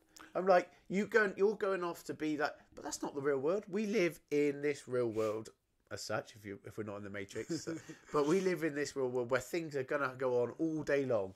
There's TV programs, there's social media, and for me, it's like, can you function in that society? Yeah, because we ain't going back to. And also, what are you achieving after year 1 that you didn't achieve? Like after a year in a cave, like what did year 2 to 6 do for you? Because I'm pretty sure, like, you've achieved it by now. If you haven't achieved it by now, you might as well get back on with real world. I sort of don't like the whole like you've achieved mastery over. I'm like, no, I don't want to be a master of anything. The most enlightened people, the most conscious people I've met, still have thoughts of I don't like myself at the moment because of this. Still, of course. But they've become so comfortable with recognising it and going, "Oh, this is who I am." Mate, people say, look, I get accused of a couple of things. One, one having an eating disorder, because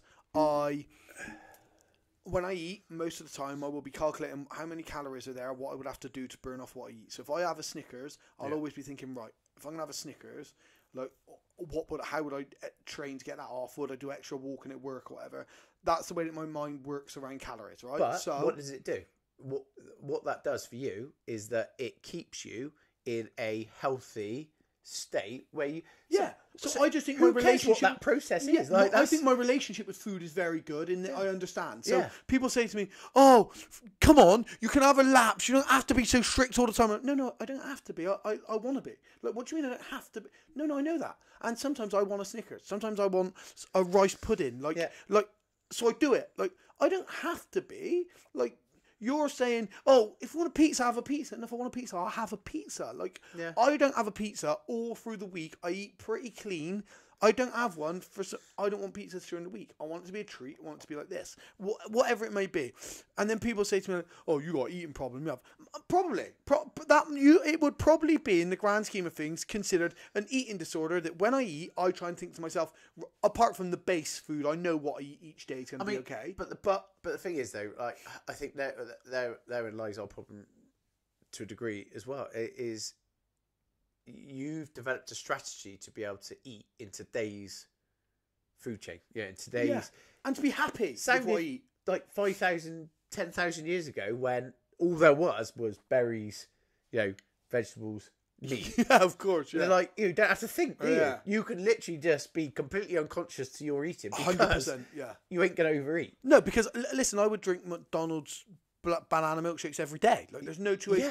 I mean, I would overindulge on healthy food. I'd probably think about eating it every day. Yeah, but I go, right, I can't. I'm not going to do that. Especially when I'm at work and I'm on a night shift and I can walk into Tesco's. I know it shuts at 11, and I can get myself treats because I'm tired. The reason I only drink, I don't drink any pop, any like soft drinks. I drink squash. I'll have a sugar-free Monster or stuff. I don't drink any Pepsi Max, any Pepsi, any Coke, any like Fantas.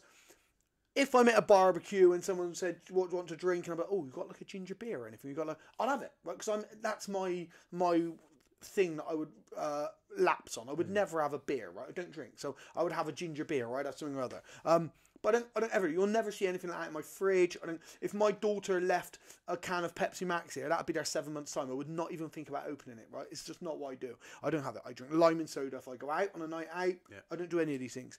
People talk to me as if it's a flaw. Like, oh, you can relax. And but relaxing for me is not having the shit that's poisoning me. I don't want to put that in my body because it's chemicals. Yeah. If you give me the same amount of calories or more calories, but it's healthy, I'll put it in my body. I don't want to put those chemicals in my body, so I don't. The same reason I try not to take ibuprofen. The same reason I try not... Like, I'll take it if I've got an injury and it's going to be beneficial, but I try not to, right? Same reason I don't take lots of vaccines, because I don't like to put anything in my body. I try and fight and be as strong as I can naturally. Now, I choose... People want to say, oh, it's like an eating disorder. You think about, okay, I'm sure that would be considered an eating disorder because I'm not eating what I want and not thinking about it.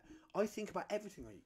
Everything I eat, I think about. If I have a banana, I think, well, if I have a banana now... I do a very similar thing. And I might not always do it perfectly. So I might be... But I will always be conscious to what I'm eating. And I'll think about it and I'll be like, oh, I mean, that's a bit... If I have that, that's quite a lot. So I'll have to do this or not eat so much of that and stuff. And it is a conscious process that I go through. And I got it wrong in the past. And I've put a bit of weight on. And then I've lost the weight. But because I'm conscious to it, it helps. Yeah. And I think it's not an eating disorder. It's if you're living in a society where highly palatable, calorie-dense foods are offered all the time, everywhere, then not thinking about it and becoming unconscious to any of the food that you're eating, like I can 110% tell you that gets you to a lot worse place. Definitely. And then you've got to try and come back from it. And pretty much all the people I deal with is people trying to come back from it. Yeah, that's... And I'm like... Same with my clients. Yeah. It's people who are trying to repair the damage they've done. Yeah, so it's never people trying to prevent it. It's people trying to... Like, I mean, obviously, I had extreme diets because I had to make weight. Cutting weight is not dieting. This is where I have arguments with people a lot of the time. Like the way that weight cuts are designed for me to crash weight off to crash weight on. Yeah, and it's literally like it's just a battle of will. That's it. Like that is it. We're not talking about the battle of will. Like obviously some days you might have to be like, oh, I'm hungry, but it's okay to feel hungry. I'll just try and. But yeah, like fight cutting weight. That's been the worst thing. Oh, the worst thing. Hate it more than any other thing. Absolutely. But also, the moment you've made weight is the best thing. Yeah, it's like winning a fight. Like, when you win a fight, right? It's not even the winning the fight. It's because the fight's over. The ref stops the fight is the best feeling. But it's like, but that highlights when you do a weight cut, it highlights the human brain, doesn't it? In the sense of, you just then want to eat everything. You're like, oh my God, I can have anything I want. Yeah, I didn't go mad. Everybody who cuts weight now, for me, who fights for Olympians and cuts weight, the first thing I say to them is, do not go shopping until you've made weight. Do not go shopping. You are going to end up with loads of shit you're not going to eat. Do not go shopping because you're going to crazy. I used to get my mum's cakes out the fridge and smell them. Yeah, I remember cutting weight and do the weigh-in and then going to Tesco's and being like, I come out with like 3 bags, and I'm like, I'd eat one thing, and I'm like, oh, I feel sick. I'm like, I'm brilliant. But what that means is the crash diets that people go on when they're out and about in real life, and don't get me wrong, some crash diets might work for some people, but on the whole, people do it. It's a battle of will. It's a battle of will. Like, I'm on day 3, I'm on day 4, and I'm losing weight. But then they get to the point where it's just too hard. It's too hard to live a life where so. I don't, I know there's a lot of people out there that do say like let's hit it hard for the first few weeks and then build in more maintainable. But I'm like, do you know what? If you're in for this for the long haul, if this is going to be a life change, then let's not do that. So way. Let's control it. Let's do it like it's real life. Like, so I when my clients come to me, if they come to me for any nutritional stuff for diets, etc., or it might be someone's coming to me for exercise, but we've put diet stuff in afterwards. So this is the way that I handle. I like to crash their diet. I might take them down to say 1,700 calories a day, right? And I get them functioning in a big deficit. However, I won't ever write anybody a nutritional plan until they've done this. I'm like, right, you've got to go away for at least 5 days for me. I want you to write down everything you eat. If you take 2 skips off your 2-year-old's plate while you walk to the toilet, I want to know. Oh, well, it's only 2 skips. No, I'm not judging you. What I'm saying to you is, I know you like to snack, and I know when you snack, you like to eat skips. So I'm going to put skips in your diet. Skips are going to be a treat. I know that come 8 o'clock at night, you grab 2 grapes out the fridge. Okay, right. So 8 o'clock at night, I'm telling you to stop eating at 7. 8 o'clock at night, you're snacking. You're going to bed at 9 o'clock. We need to adjust maybe if we put some snacks in. Why would you take out, like you said about the pizza? Like, why, if you like a pizza and you like, well, why take that out? Yeah. There's something you like. Exactly. And it's basically bread, cheese and tomato. Like, you just have to try and moderate the amount that you're having, or make sure that your budget. And that's the thing. I think people don't realise until they track their food what actually they eat. I won't do a nutrition plan if you don't. Because if you can't track your food for me for 5 days, you won't stick to the diet. Yeah. So there's just no point. A diet is discipline. It's nothing else. Yeah. It's just discipline. That's all it is. If you can't track for me for 5 days, you don't have the discipline to live this lifestyle. Your diet, so this is the other thing as well, the word diet. Yeah. People hear the word diet and they think that means cutting food out. And diet is anything you eat. Yeah, it's so like, your diet now could be a bad diet for the next 10 weeks. Exactly. That's what they think. Diet means bad diet. Diet means good diet. Diet means everything you're eating. Diet is the word for the food that we put in our mouth that nourishes our body. Okay, so your diet is what you're eating right now. Your diet's not something I'm going to put you on. Your diet's something that you're eating right now. We're going to manipulate that diet to get what you want, i.e., I want to lose weight. If I put you on a high-fat, low-carb diet, which consists of olives and avocado, but you don't have avocados and olives, you're not going to follow the diet. So you write down what you like to eat. I'm going to build the diet around it because I'm going to say, right, we're going to up our fish. We're going to put more nuts in. Whatever it might be, we're going to supplement and put in stuff that you like. Yeah, I give meal plans out just as a guide if people want to do a meal and stuff. But actually, the biggest thing is tracking and knowing what you are eating every day. And you just adjust that volume. Obviously, there's some important things like making sure you get enough protein, and most people don't eat enough protein generally throughout the board. I mean, there's not many people I meet who are like bang on with what they should be eating. But that small adjustment, whatever it is you do, and then you carry on and you have those little things that you like. But it's, again, for me, it makes people conscious to the choices they're making. Yeah, and that is so important. So important. What people don't understand as well is that little bit of discipline, that improvement in your food, that preventing sugar crashing all the time, that improves your life so much. Yeah. So many people will say, I'm always tired, I'm this, I'm that. I'm like, yeah, it's probably the food. It's not even your exercise. It's probably the food first. The same way that if I had a Ferrari, I wouldn't siphon petrol out of cars in the scrapyard and put that petrol in. I'd go and I'd get Shell Ultimate or whatever, and I'd put that in my Ferrari, right? I'd understand I got to pay more on fuel because I want to put the best fuel. I'm probably going to put some additives in it. It's going to be the best fuel that I can put in my Ferrari. You only get one body. It's more important than any Ferrari you're ever going to buy. So we fuel it as best we can. Our body, it's meant to process whole foods. That's what it's meant to process. That's what we're designed to eat, right? Whether you believe we're vegetarian or whatever, like that's, you know me, I'm going to eat meat forever. But whether you believe we're vegetarian or vegan, whatever you want to do. But of course you can put some shit in it. Of course you can put some sugar in it. Of course you can put some treats in it. I'll have a day sometimes, mate. I'll fall off the wagon. I'll do 15,000 calories. And probably 10,000 of them are from donuts and chocolate or something. I'll do that. I won't live my life that way. No, and it's funny. The analogy I have is that, if your vet says about your dog and says, right, fuck it, this has happened. You need to give it this for food every day now. He's got to have this. You're going to go out there. You're going to buy the dog food that you've been told to have, and you're going to feed it. You ain't then just going to go 2 days in and start just feeding it shit again. And I said, we do it with a dog.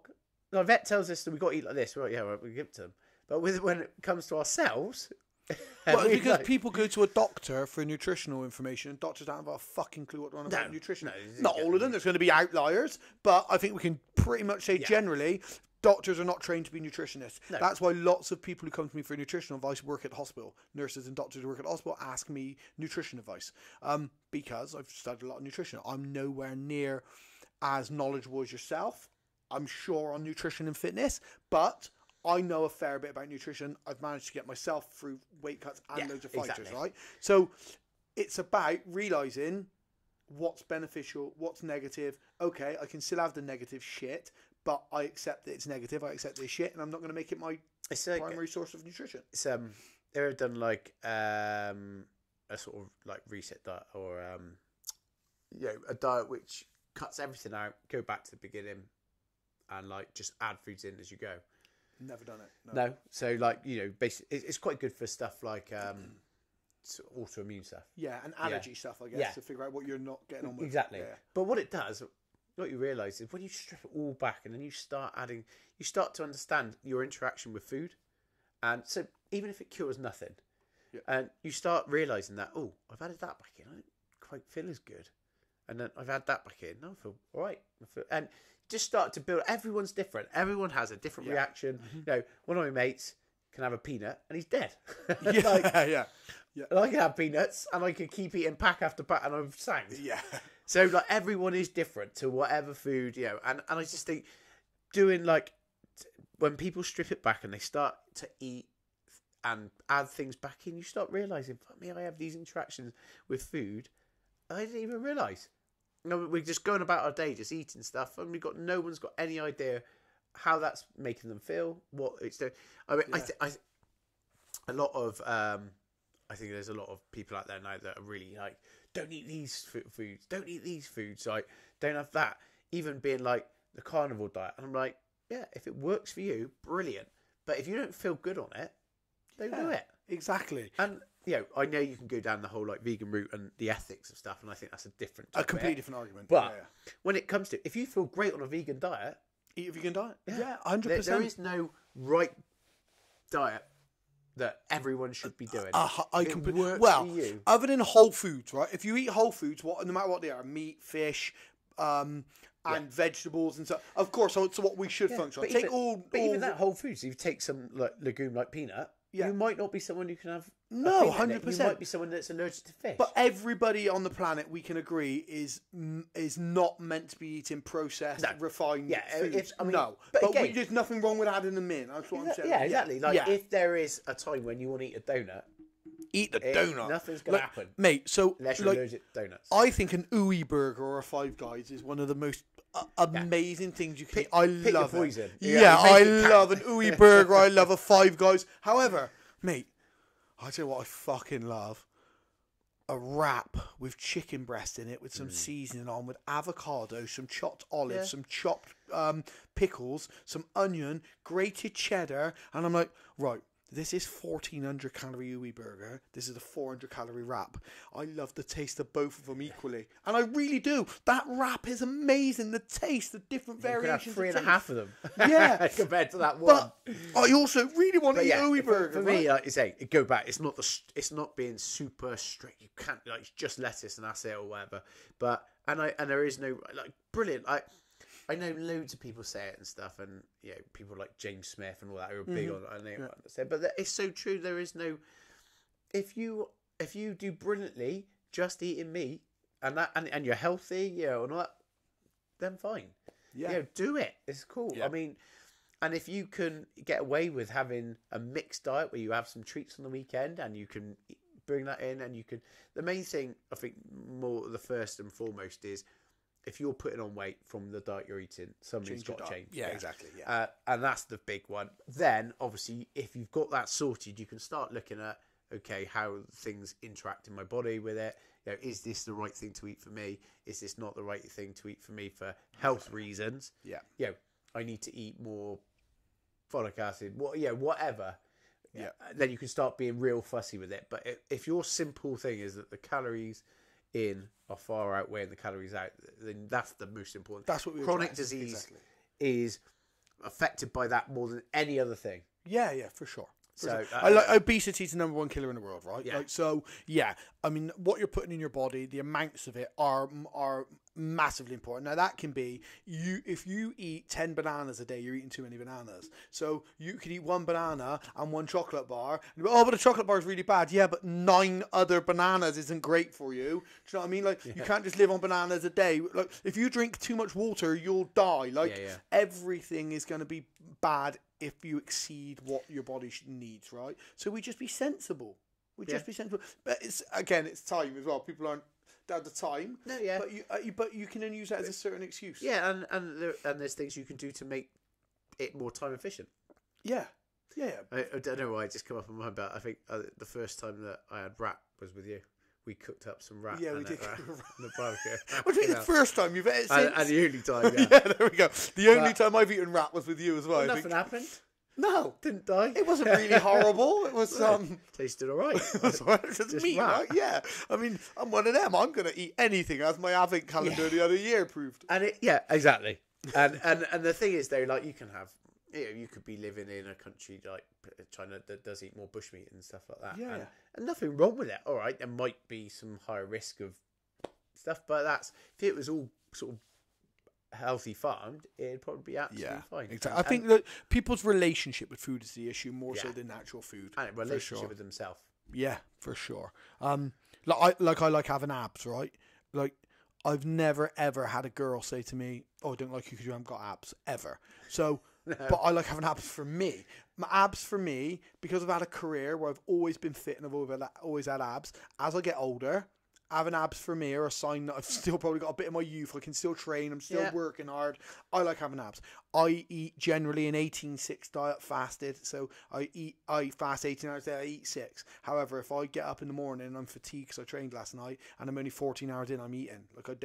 I'm like, no, I need to nourish my body. I can feel my body. But I don't feel right. But you've become very good at knowing my relationship's good with it. Yeah, exactly. That's I know lots of people that do intimate. I've done it for years.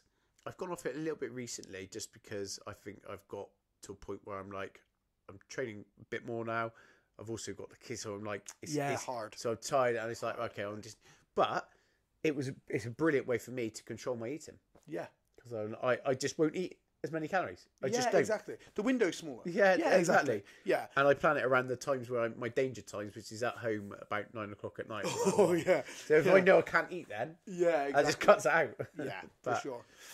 You said, like you posted the other day about you wanted to do another challenge, or you're going to do another challenge. You got anything? Got anything in the books? No. Yeah. Or so to say? No. We put it out yesterday. Oh yeah. Yeah. So I put a post out yesterday, and obviously me and Matty we've done quite a few challenges together. Mm-hmm. You know, different charities helping and stuff, and obviously, as most people know, Sid Lawrence unfortunately has had the diagnosis as MND, and so I wasn't there for their Cycle for Sid event. I was away on holiday and I couldn't make it. You'll be glad of that. It was fucking horrible. Oh, I know, but again, I enjoy it because I enjoy that's why I went. What it does. Yeah. So I thought, no, I've got to do one. So on January the 12th, one of his favourite bits of kit in the gym for like conditioning was the sled. So I'm gonna rope pull the sled. Now, one of the reasons I want to rope pull it is because my knees are fucked. So it's a little bit easier on my knees. So, but I was decided that actually what we're going to do, we're going to get his weight, so 120 kilos was his weight. Yeah. And he, so representing him on the sled, and I'm going to pull it for the height of Mount Everest, which is 8,800 meters, so 8.8k.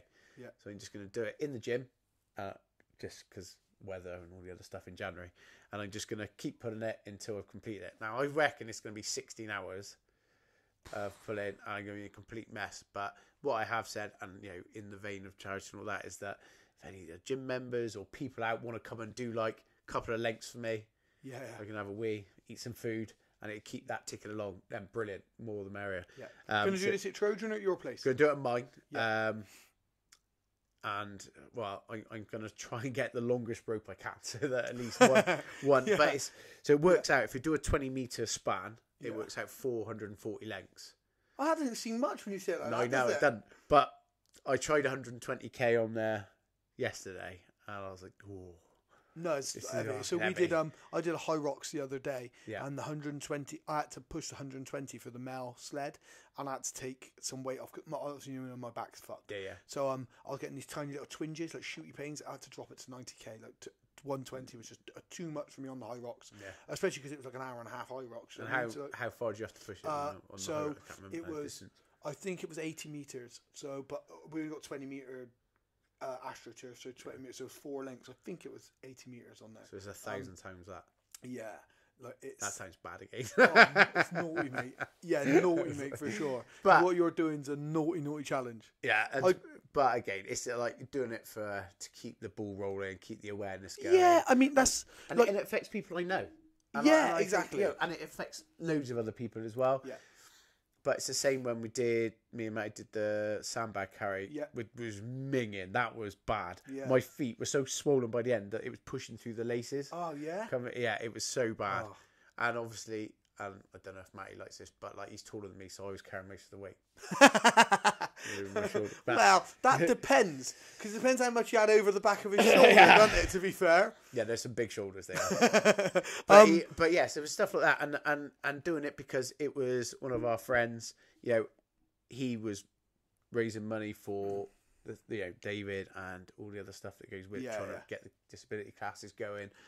And so I think doing charity stuff for me is I love to help people.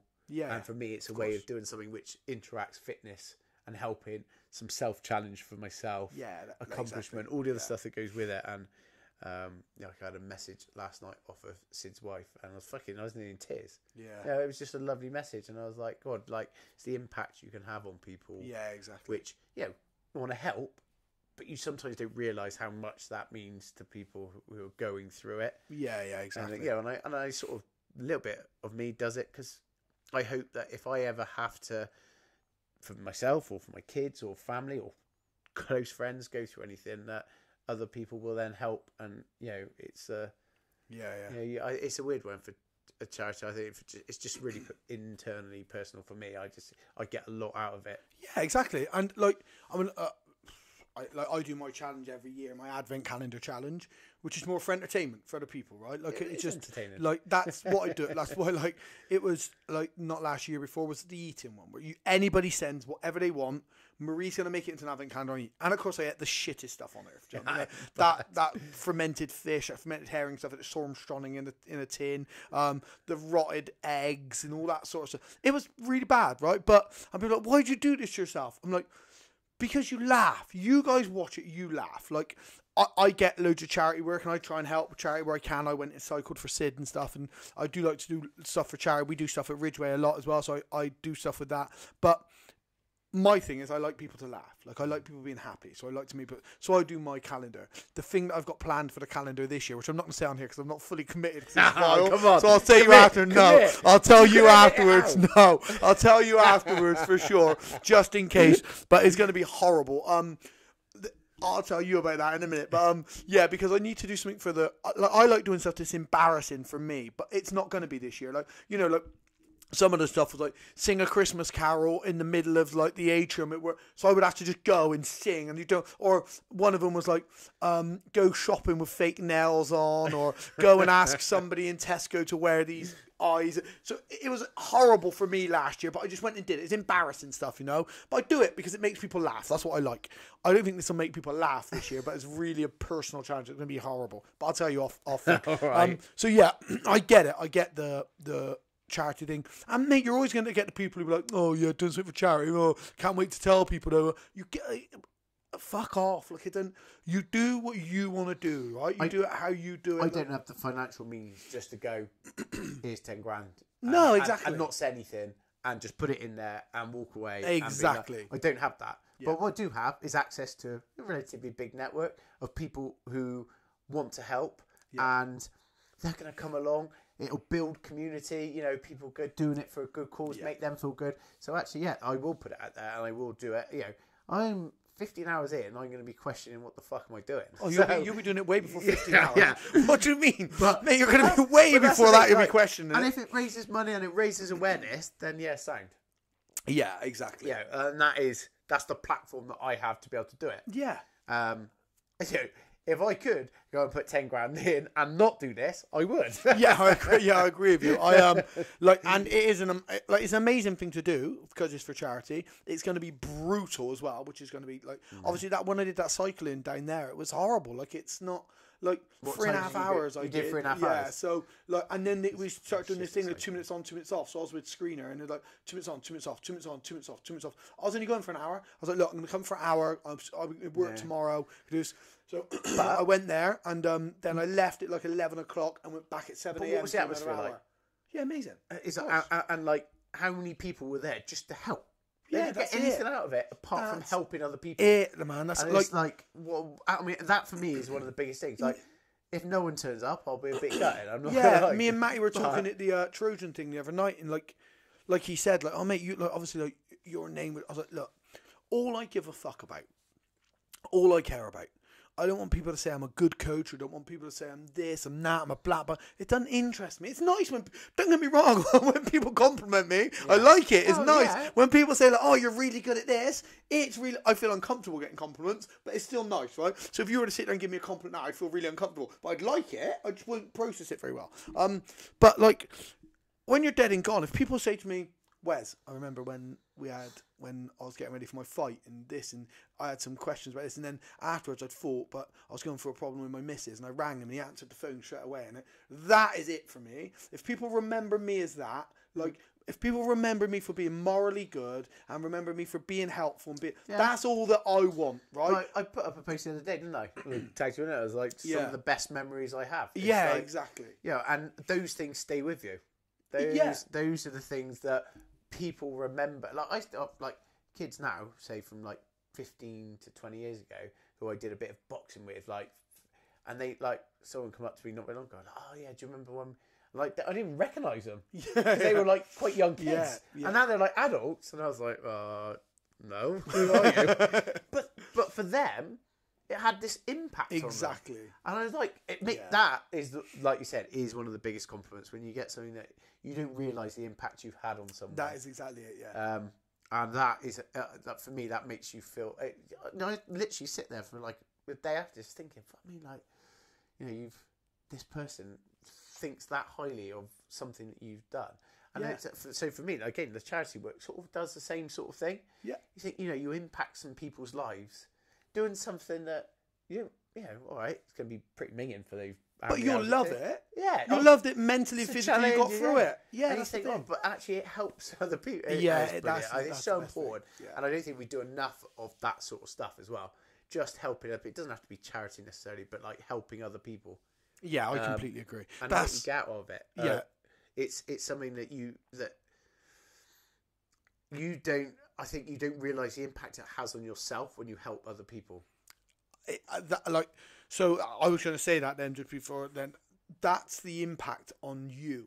It's when you help other people. Yeah. It's like there's no selfless act. When you help other people, right? It's always going to reward you. Yeah. It might not reward you right there and then. No, but even if it does, that's fine. I mean, that is... Yeah, of course, yeah. That is part of it. What I mean by that is, whenever you help somebody, anytime you help somebody, at some point in your life, you're going to be able to reference that back and use that as motivation, as stimulation. At some point, even if you're not rewarded right there and then, at some point, you're going to be able to look back and you're going to be able to say, oh yeah, I did that with this, or somebody references it to you.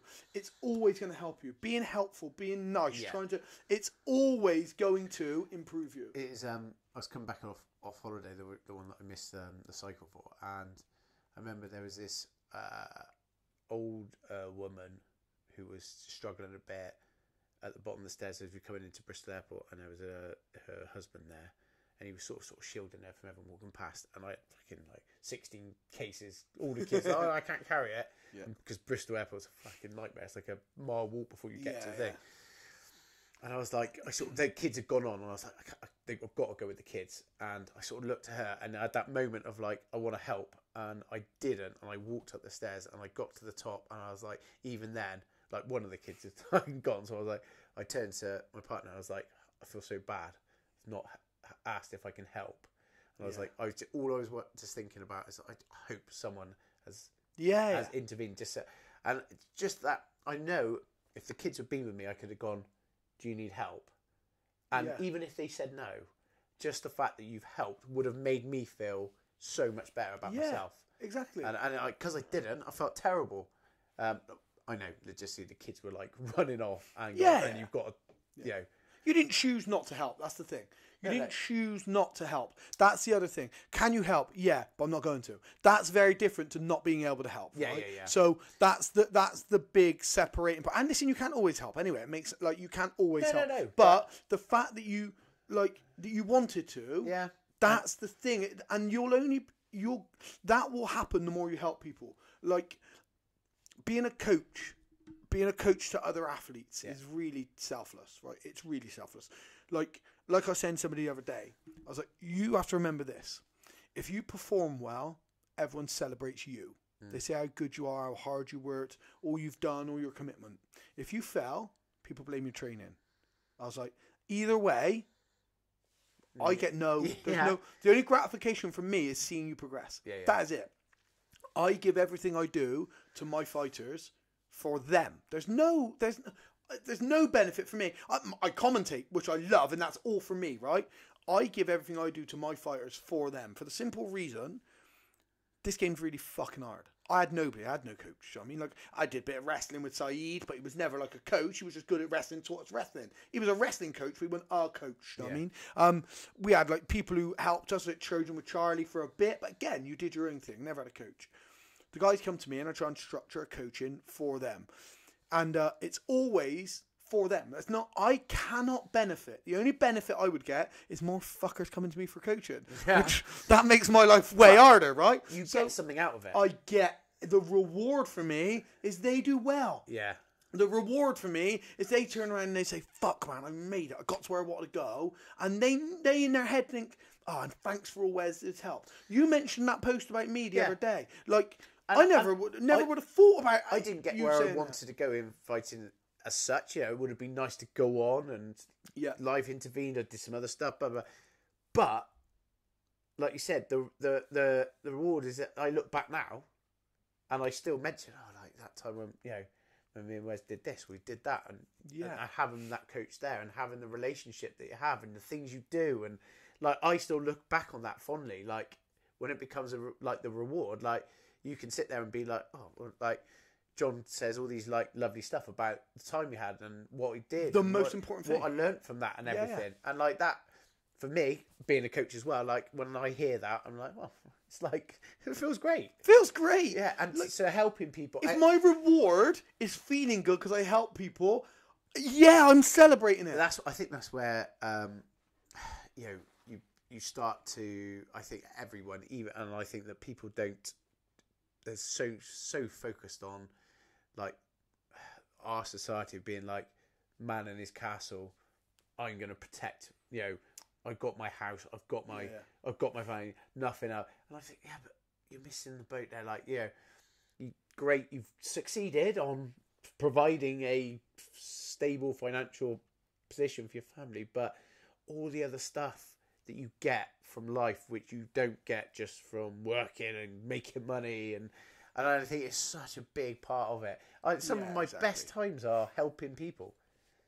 Like some of the happiest times. Exactly. Like I've travelled the world. I've been places. I've paid to go and coach corner people. Yeah. I've put in towards the fuel. I've paid for all my food because I got 4 guys fighting in Newquay. So we've driven all the way down there. I've paid towards the fuel. I've paid towards the hotel. I've bought my own meals when I've been there. I've paid to go and help people. But they've won and they've posted and they've cuddled me afterwards, or they've posted afterwards, and I'm like, yeah, man, that was a good one. Seeing other people succeed was great. To see Reedy fight in Edinburgh. Yeah. We took the van up. A load of us in the van. We drove all the way up there. Like, cost us the fuel, you know, all that. And he got knocked out in 10 seconds or whatever it was. And then he was like, oh, I just want to go home. Oh, we'll drive back. Yeah. But the time going up, the chatting, the talking, like, for me, like, his loss was irrelevant. It's the fact that you got support. Yeah. And he wanted to go home, like, didn't feel great. So we just drove back, and you're doing it to help. You're doing it because you want to be there to support. Mate, that's like brilliant. That's why, like, so I put my podcast out the other day, the one that I recorded the other day, and I had about 10 people message me. Oh, great podcast, mate. It was quite niche. It's going to be around the falconry world who were really interested. Yeah. Some people will listen even though they're not into falconry, but they did. Yeah. Oh, great podcast. I'm glad you're doing them again. Blah blah blah. Not one of the 10 shared the podcast. I'm not going to ever ask anybody. No. I'm not going to say, can you share it for me, mate, if you enjoyed it. Not one of them shared it. And I'm like, so I share stuff all the time. Yeah. I post it. And but that's going back to, like, you know, what we were saying earlier about celebrating people's wins. And and I don't even think, listen, I don't think it's that they didn't want to celebrate it. It just didn't come into their head, let's say. No, right? Yeah.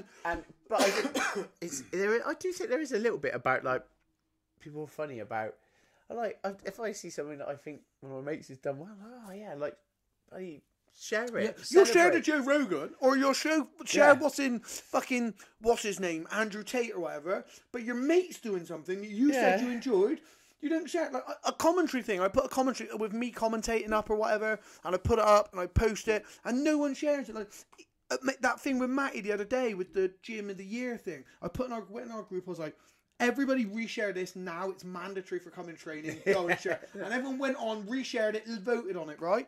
And I'm like, but it shouldn't be that. It should be, I see that I'm resharing it. I reshare. And like, so I slide into DMs all the time, right?